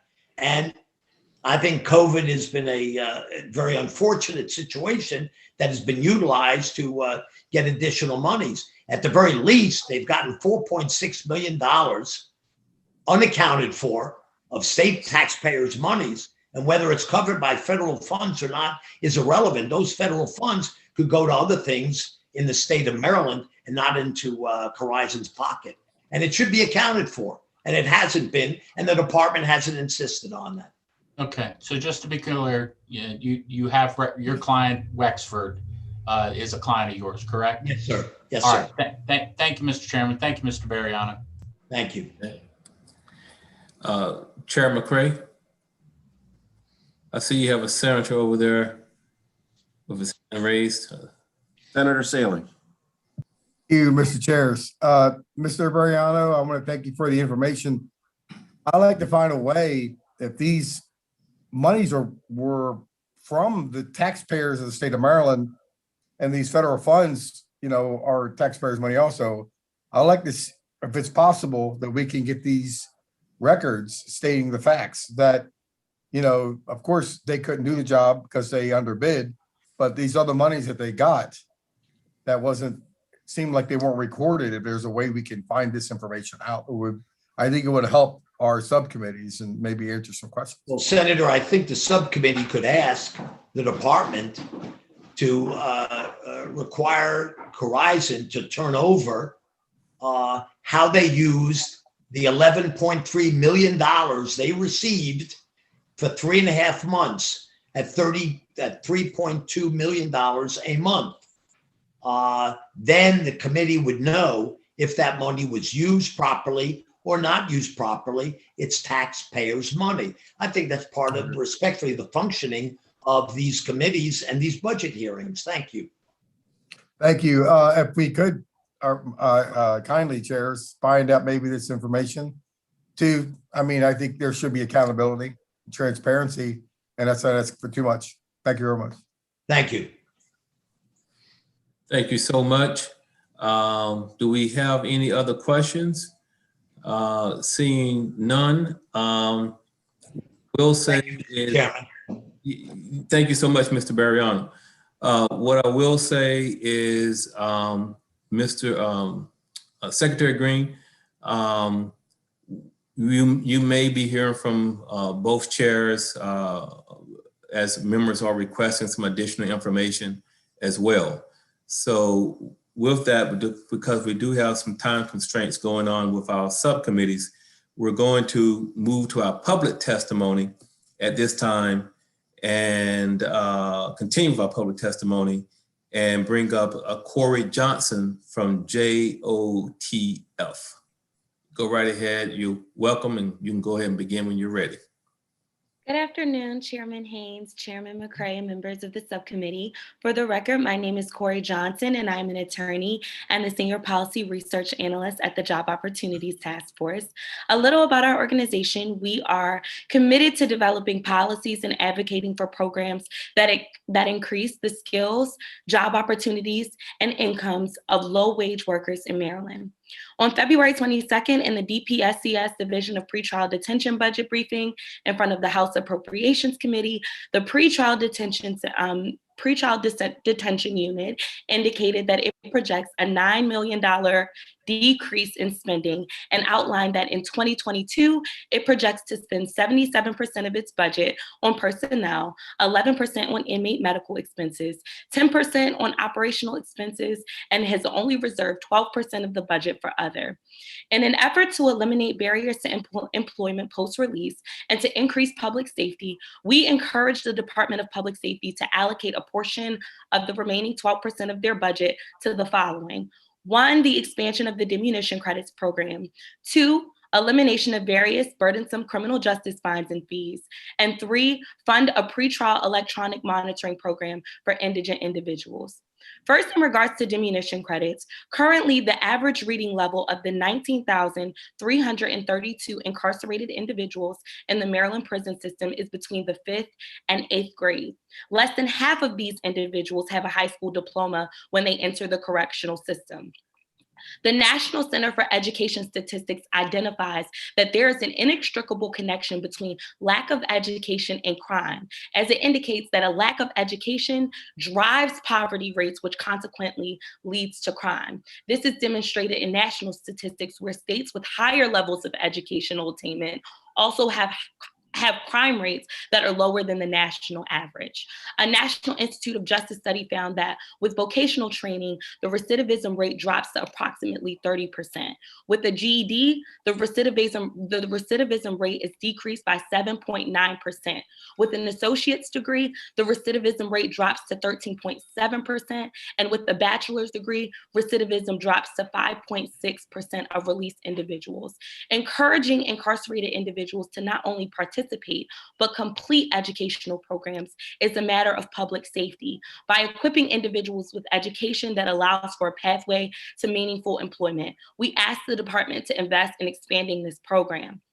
Second, in regards to electronic monitoring and elimination of criminal justice fines and fees. Currently, upon an interaction with the criminal justice system, individuals, many of whom have not ever been convicted of a crime, are levied with fees and other criminal justice fines in order to access pretrial release. These fees range from at least $10 a day for GPS monitoring to over $1,000 for public defenders' reimbursement, essentially placing a price tag on freedom. In 2018, we released a report called The Criminalization of Poverty, which outlines how extensive fines and fees related to interactions with the criminal justice system impoverishes Marylanders, specifically low-income communities of color. These fees for service include court-related fees like administrative, jury, and restitution, home detention fees, parole and probation fees, public defenders representation, which I mentioned above, jail room and board, mandatory drug and alcohol testing, vehicle interlocking devices, criminal record expungement, parole and probation fees, as well as interest and late fees from the Central Corrections Unit. Studies show that 80 to 85% of those who are released have debt due to fees incurred while incarcerated, which includes fees for electronic monitoring, home detention, and GPS monitoring. These estimate to approximately 10 million individuals who owe more than $50 billion in debt that is likely to never be repaid due to financial circumstances. This debt further impoverishes You can begin to wrap up your testimony. Indigent individuals. Oops, sorry. Yes, you can begin to wrap up your testimony. Thank you. Yes, sir. Therefore, we ask the department to address these issues by doing the following. One, providing a fee waiver to pretrial indigent defendants for electronic monitoring for home detention. And two, to eliminate pretrial fines and fees, parole and probation fees. Thank you. Okay, thank you so much for your testimony today. We now have Dorian Johnson, ASME. And begin when you're ready, and welcome. Hello, I'm Dorian Johnson. I am the union president for ASME Local 1427, Baltimore City Corrections. I am a 16-year officer. I work at Chesapeake Detention Facility. I have been working during this whole pandemic. Me and my coworkers have been working in this unforeseen pandemic, adjusting to new rules, restrictions, and conditions. We made the adjustments during this whole pandemic by working shorter staffs in our jail systems and our jails all across the state of Maryland, following CDC guidelines of quarantine when being exposed to COVID-19. Many of me and my coworkers have been depleted of our sick time due to these quarantine policies of COVID-19. Our COVID pay has been turned off while working in the conditions where social distance is encouraged, but in many of our prisons, it just can't be followed due to the conditions of our prisons. Me and my correctional officers staff have been performing our duties during this whole pandemic. Pretty much, we work this pandemic on the front line. We provide services to the detainees and the civilians of Maryland. We're just not being compensated, you know. We're working shorter staff. We was already previously shorter staff. The pandemic has increased the short of staff. There have been times where many coworkers, as 20 or 30, have been out due to COVID, and we're mandated to work consecutive 16-hour shifts every day, sometime over 16. as there is no hazardous pay, there is no compensation for the sick time that we use. So every time that we're being exposed to COVID-19, we use our own personal time. That's it. Thank you. Okay, thank you so much for your testimony. We will now turn to Denise Gilmore, ASME. Thank you very much. Denise Gilmore with AFSCME Maryland. We represent state and higher education employees, including the men and women who work in the Department of Corrections. I just want to begin by acknowledging, certainly after Officer Johnson's testimony, just the Herculean efforts that our members have engaged in over the past year during this pandemic to try and limit the spread of this virus in their facilities. They've worked incredibly hard under difficult circumstances. All of this was complicated, obviously, by the high vacancy rates that unfortunately still exist. I think as of December 31st, 2020, there's still carrying close to a 16% vacancy list for officers across the department. That's nearly 1,500 vacant positions. We do acknowledge the steps that the administration has taken to fill those vacancies. We hope that that same level of urgency continues through this year. It's critical and it's needed. And we have members, as you've just heard, who are working 16-hour days almost every day in a pay period. That simply isn't sustainable for the long term. So we hope to continue to be able to see that level of urgency.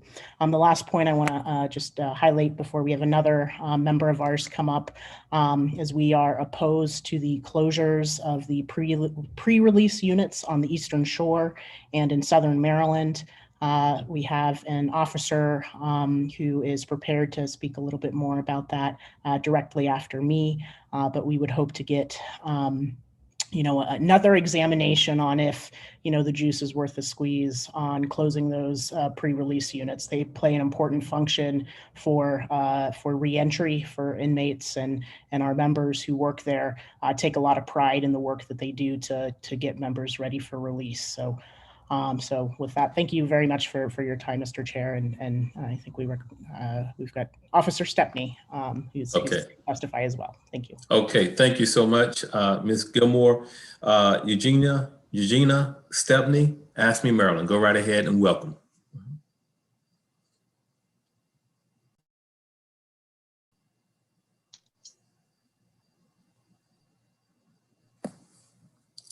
Okay, Ms. Stepney. Okay, hello. Go right ahead. Okay. Good afternoon to everyone. My name is Sergeant Eugenia Stepney, and I'm a member of AFSCME Local 1678. I worked for the Southern Maryland pre-release unit for 14 years, and I'm testifying in opposition to the proposed closure of the pre-release units in Southern Maryland and Eastern Shore.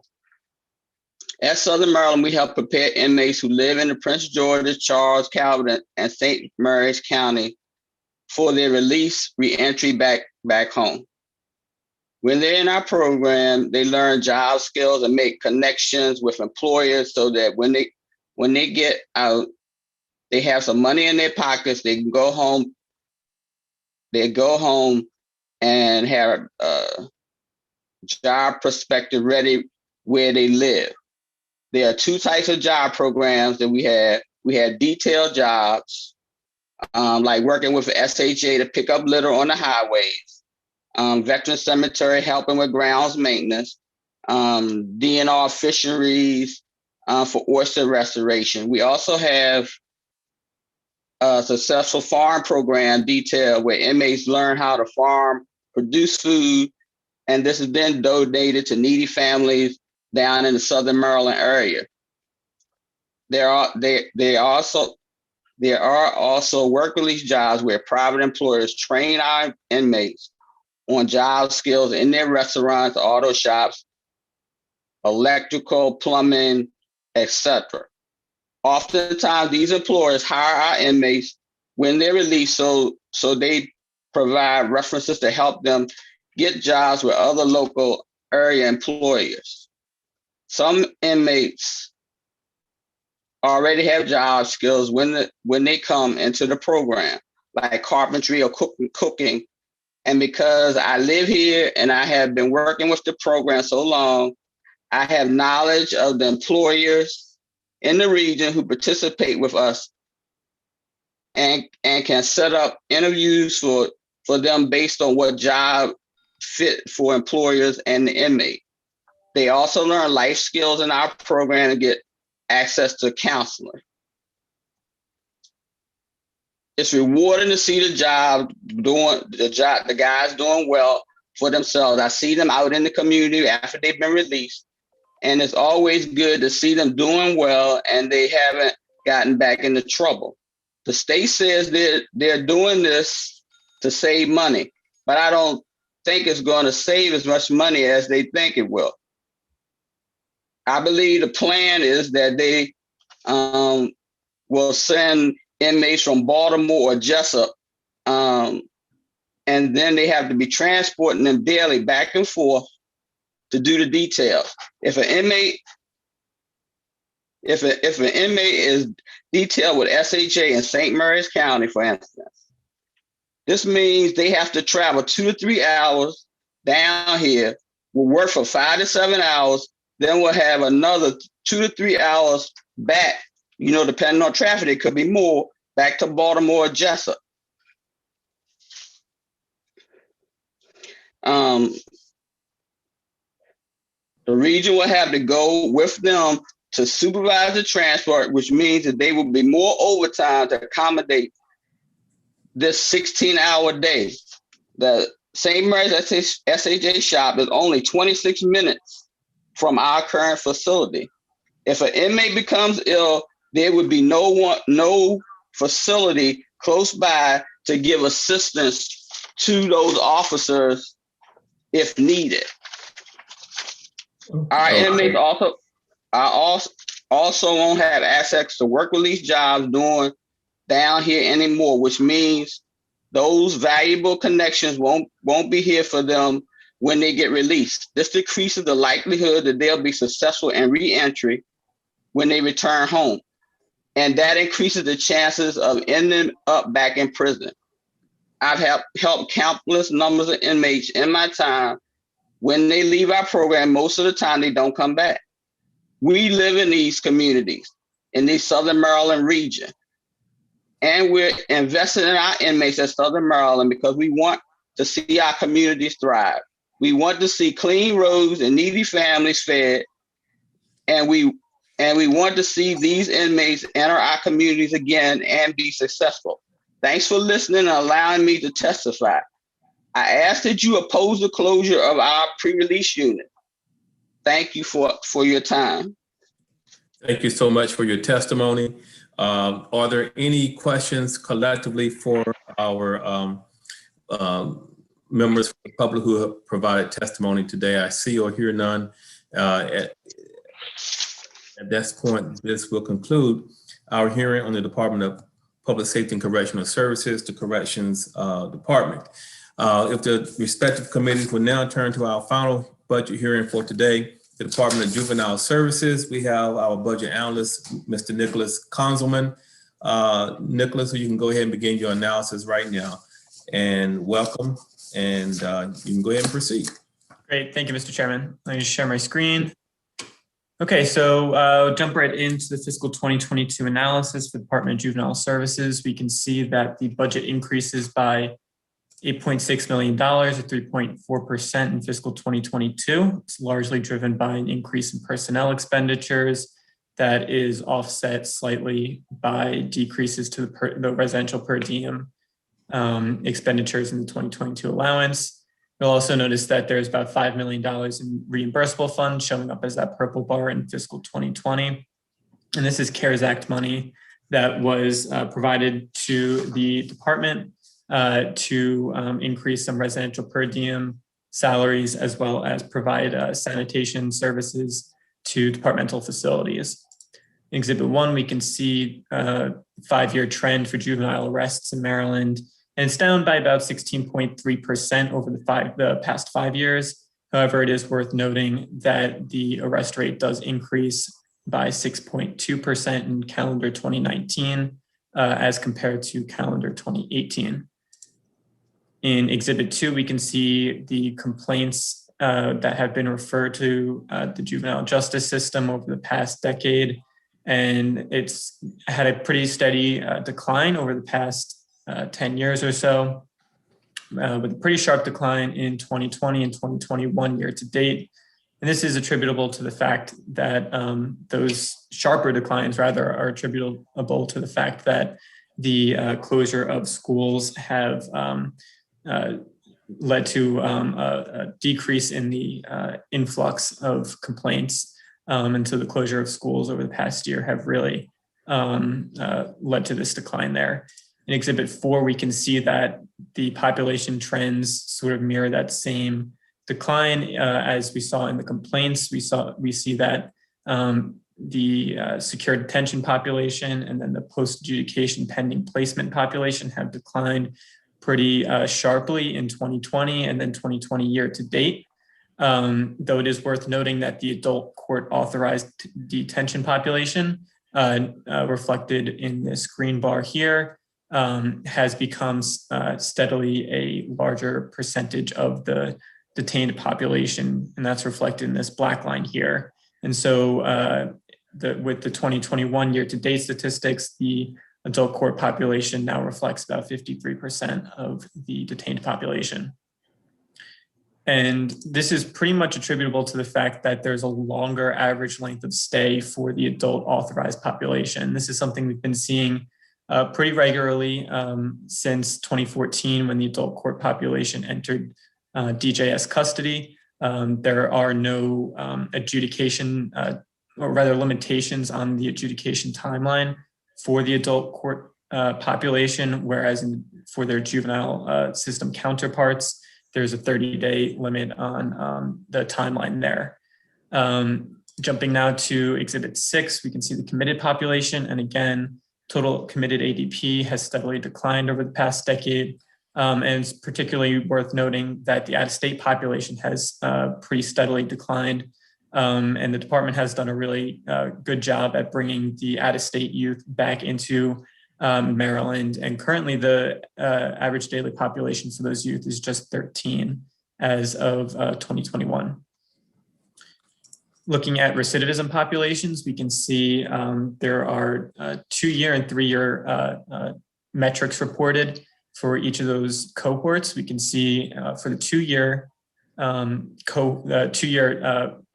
recidivism rates, the rearrest rates within 2 years of release has been pretty steady, from fluctuating between 60 and 62% between the 2014 cohort and the 2018 cohort.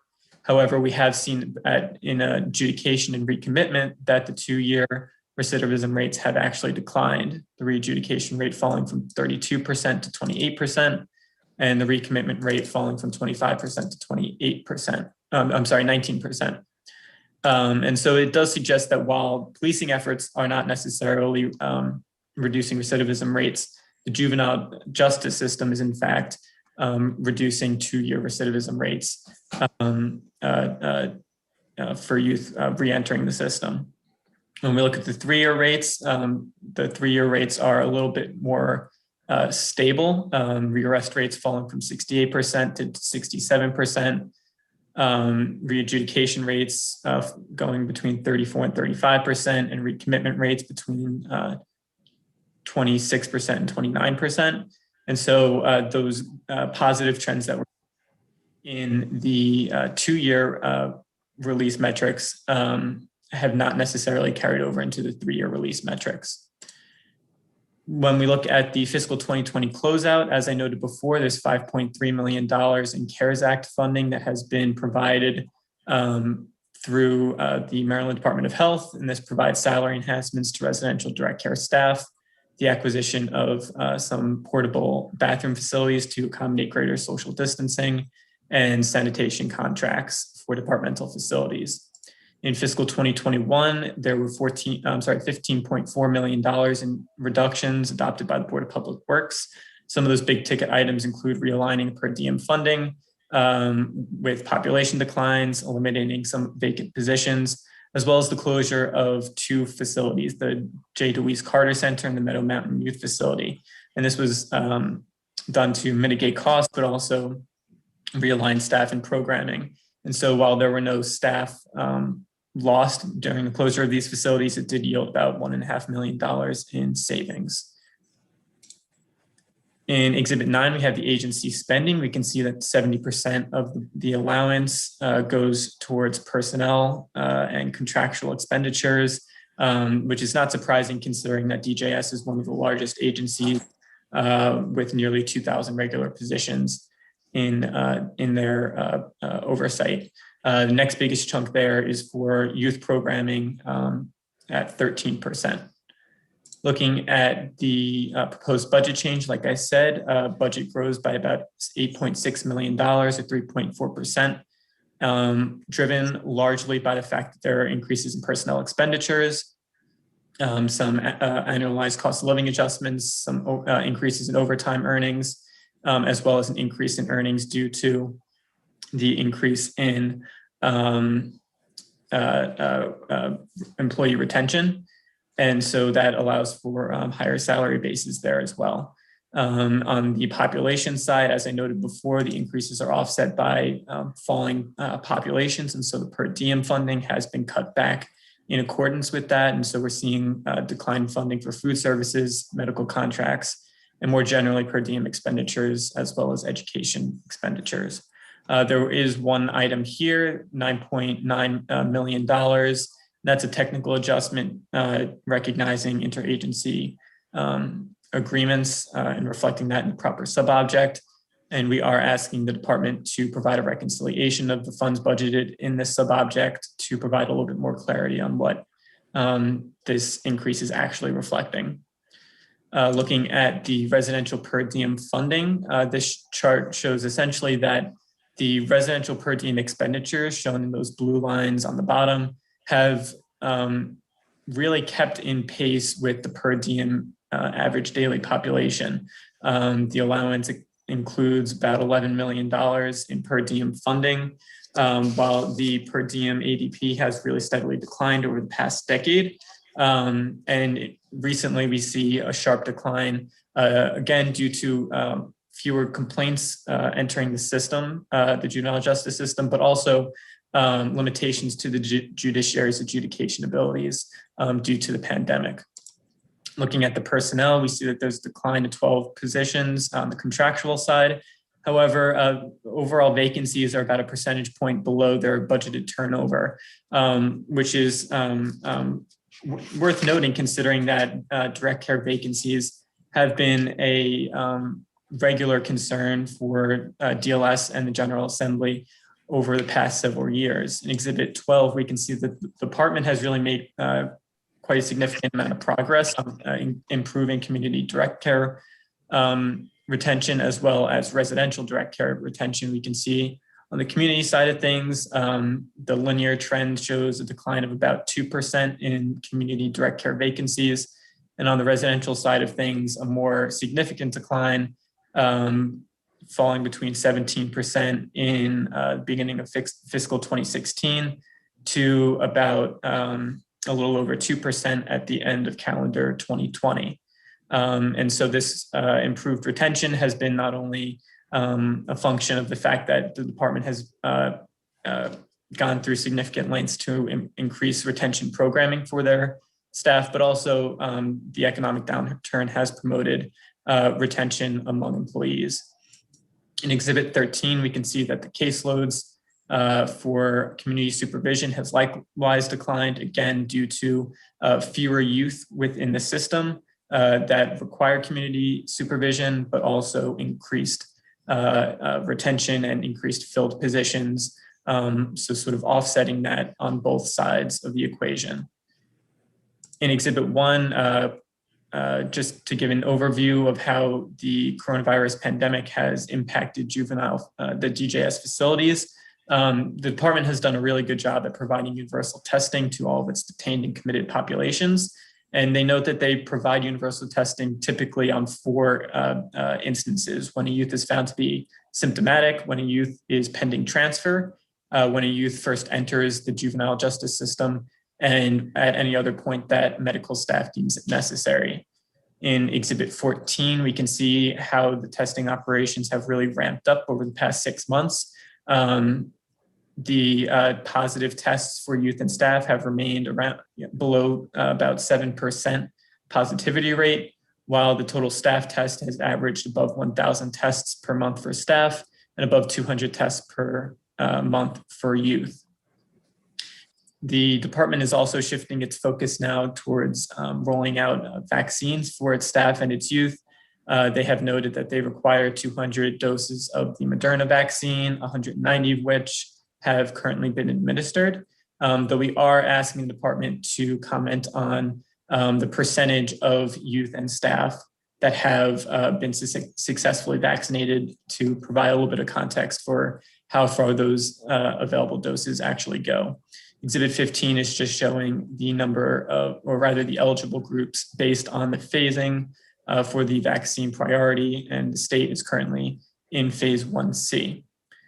As I noted before, there are various departmental operation changes that taken place in response to the pandemic. They have broken youth into smaller groups in their facilities to more easily manage them, but also to mitigate interactions and the transmission of the virus. They've also acquired temporary bathroom facilities to increase social distancing, as well as on the community programming side, performing virtual and telephone-based supervision visits to mitigate physical contact with youth and their families. There were 2 facility closures. The youth at the Carter facility had been transferred to the Backbone Mountain facility. That was a total of 3 youth relocated there. And at the Meadow Mountain facility, they were moved to either the Green Ridge Youth Center or the Backbone Mountain Youth Center, depending on which facility best met that particular youth's programmatic needs. And a total of 7 youth were relocated there. Other than that, the staff were retained and relocated to other facilities, depending on the operational needs of those facilities. The second issue to point out is the Department of Juvenile Services the strategic partnership in Baltimore City. This was announced in December of 2019, and the committees had adopted language restricting funds pending the submission of a report by December 31st, detailing the operations, goals, and performance metrics of this program. The report was not submitted until February 16th, 2021. They have noted that they've identified several strategic actions. However, the coronavirus pandemic has limited the ability to which they're able to fully implement and fulfill the vision of this partnership. Their strategic actions are bulleted on the top of page 27. I'm not going to go through them individually, but it is worth noting that in many of the cases, the department has noted that it's able to achieve these actions by utilizing available funding and other resources already present within its budget. And while this does allow the department to more quickly and more nimbly make programmatic and operational changes as situations change within the communities as well as the department, it does come at the expense of fiscal transparency. And so we are asking the department, or rather recommending that the department provide a 1-year update on the operations of the strategic partnership and identify programmatic expenditures as necessary. And just to conclude my analysis, like I said, there's one operating budget recommendation, and that is restricting funds pending submission of a 1-year update on the Baltimore City Strategic Partnership. And I'm happy to take any questions. Okay, thank you very much, Mr. Conzelman, for your analysis. Are there any questions for our analyst? I don't see any at this time. Look like I'm still seeing a screen share. So sorry. There we go. Thank you so much. I don't see any House members or Senate members at this time. Chair McCray, you okay? Okay, all right.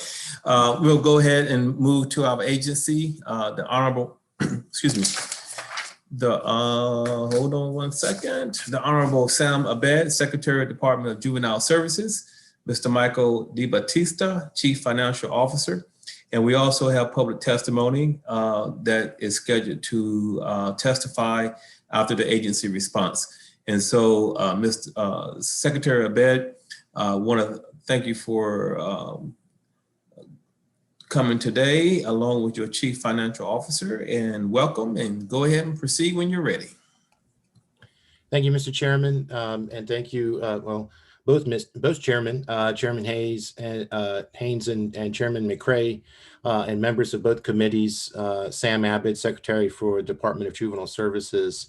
And I want to start by thanking Nick Conselman for his excellent analysis as usual, but also to thank him for his help on the Juvenile Justice Reform Council. I know some of his partners over there at DLS got a lot more credit, but I know Nick was working behind the scenes with Jamie and with everybody else on that, and it was a tremendous amount of work. So I wanted to acknowledge that. I also want to acknowledge the great work that DJS staff, particularly our residential staff and our healthcare staff, have done through the pandemic. This has been a tremendous challenge. It's been a challenge to everybody. But our team has really done a tremendous job through very difficult circumstances, and I know the Public Safety Committee knows we're all public safety agencies. We never get to stop working, no matter what the circumstances are. But that's the situation that our staff were in, and they bravely moved forward and did just a great job. And I want to acknowledge all that they've done. Adapting to the various mitigation strategies that we've put forth, and dealing with all the stress of not knowing, especially early on, what this virus could do to us. There was one recommended action the department agrees with. The recommended action was to restrict $250,000 of funding until the department shall deliver a report with certain items. We agree with the recommendation. There were a number of areas that we were asked to comment on. The first area is regarding the impact of the changes in federal law to the Juvenile Justice Delinquency Prevention Act, and the length of stay issue, how that might play out with youth charged as adults in our population. And so just to give a little bit of context around that, the Juvenile Justice Delinquency Prevention Act was renewed in the at the federal level a couple of years ago. One of the requirements was a phased approach to holding all youth charged as adults in juvenile facilities. And Maryland was a little bit ahead of the curve before that act passed, because we were already holding the majority of youth charged as adults in our facilities until their transfer hearing. What's changed with the new law is that now we will hold youth until their trial date. So that's what is going to extend their length of stay with us, is that they're going to be with us until their trial date rather than just until that transfer date. And there are other changes as well. We would take other youth that previously we did not hold, but looking at both those, the additional youth that we would hold that are charged as adult, as well as the change to length of stay, we did a population forecast, and with our current facilities and our current funding, we think that we can manage those changes without any additions or changes to our budget. We are cognizant of the length of stay issues, and that's been a problem for this population since the very beginning, that case processing has been slow, particularly with the preliminary stages and leading up to transfer hearings. And so we're going to continue to work with our partners in the courts and the state's attorney's offices and public defender's offices to try to resolve those delays in court action so that we can reduce the length of stay for that population. The next area that we were asked to respond to was regarding around the cost containment issues or cost containment strategies, and what some of our strategic reforms would entail. And whether kids graduating programming more quickly, it's not really that kids would be moving through programs more quickly. I would just say that we have put a tremendous amount of oversight on to placements, and we want to minimize the number of youth that are in an incarcerated status. And so we do have a lot of oversight through our leadership team, our management team, to ensure that kids, when they get into particularly private programs, that we're monitoring their length of stay, and when they complete the programs, immediately moving them into the community. Likewise, when they're in our programs, can we move them out into the community when they've completed their treatment programs? And then when we look at things like detention, previously, we would have sometimes kids that our tools would say should be returned into the community. They shouldn't be detained, but then there would be some kind of barrier to that happening. So for instance, like a parent wasn't available to pick them up. And so we would have some kids in our detention facilities that were just there because nobody was available to pick them up.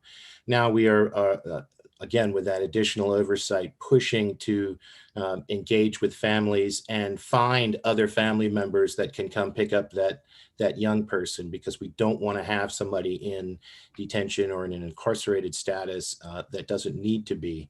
Not only because it's expensive and it adds cost needlessly to our budget, but because it does damage to those young people that are not a public safety risk. So we've done these things. I think the analysis did cover that we closed 2 facilities. I do want to just highlight that we have a reduction in overtime that was triggered by our high retention rate. And, this has been an issue for the department for many years. There was a time when our turnover rate for the residential facility staff was over 70% annual. And it was a very difficult time. And not only is it difficult to just staff positions, but it takes a huge toll on the personal lives of our staff. They can't schedule their days. They can't schedule days off because their schedules are so unpredictable. And by having this high retention rate and low turnover rate, I should say, we have more predictable schedules. We have higher morale with our team. And we also, you see that we have staff with longer tenure.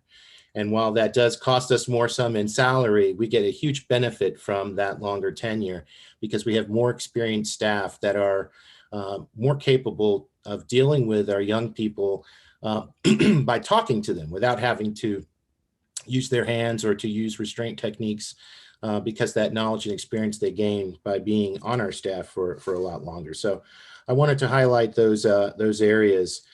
We were asked about growth in the intergovernmental agreement area. And to give some explanation, we did give an explanation in the written remarks, but essentially what we've done is consolidated all of our intergovernmental agreements into one cost sub-object, and that's why that particular one has gone up. And we've detailed where those various funds have been. There is a little bit of variation between fiscal year because those amounts do change. But we do have intergovernmental agreements with various, local governments and providers like Allegheny County Health Department, for instance. And so those amounts can differ from year to year based on our population and our utilization. And if there are follow-up questions, we can, Michael DiBattista can answer those. But I do want to cover the last area that we were asked to comment on, which is the vaccination plans. I believe that we did give some data on how many vaccines were administered. We've had more since then, since we responded. And, in terms of getting a handle on how many staff have been vaccinated, we have to look at how many staff are willing to be vaccinated and sort of see where we are. And to try to give that perspective, we have about 200 first doses yet to be administered. So these are staff that have acknowledged that they're eligible for the vaccine because of their priority group, which generally for us means they work in a facility at this point, and that they have agreed to take the vaccine. We have 3 vaccine clinics coming scheduled. We've already held 8, but we have 3 more in the next 7 days. And I think the bulk of those 200 remaining staff to receive those first doses will be administered. We have about 500 second doses yet to be administered. So these are folks that have already received one, we're waiting to get another one. And that would finish our priority area, which is that 1B, 1A, 1B, 1C area of the vaccination program. The remaining staff that have not been vaccinated, either ones that just haven't decided to do it, that work in a facility, or because their priority area haven't come up yet, will be vaccinated through MEMA and a process for state employees there for lower priority staff that haven't been prioritized already. So that's where we stand with vaccinations, and I will be happy to take any questions. Okay, thank you so much, Secretary Abed. Are there any questions from any members from the subcommittees? I see Chair McCray, you have one or more senators over there. Senator Edwards. Thank you, Mr. Chairman. How are you, Mr. Secretary? First of all, I thank you for all your good work, and when you maneuver around these positions in these different facilities you have, that you've kept people employed when you shut one down or cut back. But I'd like, and you can just send us something in writing, I don't want to take people's time up. I'd like to know what the status now is of Backbone Mountain, Savage Mountain, and Green Ridge. And we shut down Meta Mountain, I thought it was 2 years ago, but according to this, it must have been last year. Time flies by. What's the plans for that site? Are we gonna let it sit there and rot? Are we gonna tear the building down? What's the plans for Meta Mountain? So if you could put all that in writing to us, I'd appreciate it. Absolutely, Senator Edwards, I'd be happy to respond in writing to all of those. We'll give you an update on all of them. The Garrett County Children's Center, I think, is the one that you're talking about. I think it was renamed from Savage. It's currently sitting idle, in addition to the 2 facilities that we've closed. And that's really because our population has declined so much. We do intend to keep that facility open because it is secure, and we do want to have that available to us if we see a return or sort of uptick in population. And also because, as Mr. Consulman noted, we have a higher percentage of our kids that are charged as adults, so we need that extra secure space. But we will provide a written response to all of the facilities with an update.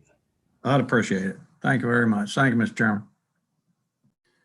Okay, I don't see any further questions from any of the members of the subcommittees at this time. Chairman McCray, do you see any on the Senate side? That having been said, Secretary Abed, that concludes our testimony from the agency. We do have testimony from the public, which we would turn to now. Mike Davis with AFSCME Maryland and Denise Gilmore, AFSCME Maryland. You can go ahead and begin your testimony at this time, and welcome. Thank you so much again, Mr. Chair and Mr. Chair and members of the committee. My name is Denise Gilmore, again, Field Director with AFSCME Maryland. Similar to all of our state employees who work in congregate care facilities, again, I just really want to acknowledge the tremendous efforts of our staff across the Department of Juvenile Services who really have done a fantastic job. In our written testimony, we've highlighted a few areas of concern with the current budget. We have a member who will testify after me who will go into, from his perspective, the piece in terms at least staffing and kind of the population in the camps currently. It does seem like the population that is present in the facilities today are more acute and have more acute needs. So we do want to draw attention to that. But I want to spend a little time talking about our community case managers and facility case managers. In years past, I know we've been supported by the department when we've attempted to get 20-year retirement for the case managers and DJS. That is an effort that we would still very much like to be able to engage in the upcoming year. Particularly, after what we've just seen with the pandemic, our facility case managers are in the facilities just like our residential advisors are, and residential advisors have 20-year retirement. Case managers do not. We would like to, see us continuing to work towards, making that system more fair so that, they're able to experience a similar retirement system as the rest of their counterparts in the facilities. So we hope that we can continue to work on that over the upcoming year. But again, I want to give you an opportunity to hear from our frontline staff. So I'm happy to cede the rest of my time to Mr. Davis, who will be testifying on behalf of our membership. Thank you. Okay, Mr. Davis, go right ahead and welcome. Thank you. All right. First off, thank you for hearing me out. My name is Mike Davis. I am a member of ASME Local 3167. I'm a resident advisor at Green Ridge Youth Center. Over the last year, we have seen a shift in the youth we are getting in to our facilities. We are receiving more with mental health issues than before. We are also receiving more violent ones, a violent background, and gang members. We are concerned for our safety of our youth and the staff because they are picking fights with each other more and more, and with the staff. I also would like to testify on the need for housekeeping services. Throughout this pandemic, it's us, the RAs, who have been doing all the deep cleaning and sanitation of the facility. We have contract housekeeping crew that comes in and does just the basic cleaning. They wipe down a couple tables, couple chairs, they take out the trash. They do not actually go in and disinfect anything. Through this whole pandemic, we have been the ones doing everything to try to keep these facilities clean. We have not been given any extra steps on anything. No, nobody has gotten anything extra. We would love for you guys to actually help us get some cleaning services in there to help us out. Thank you.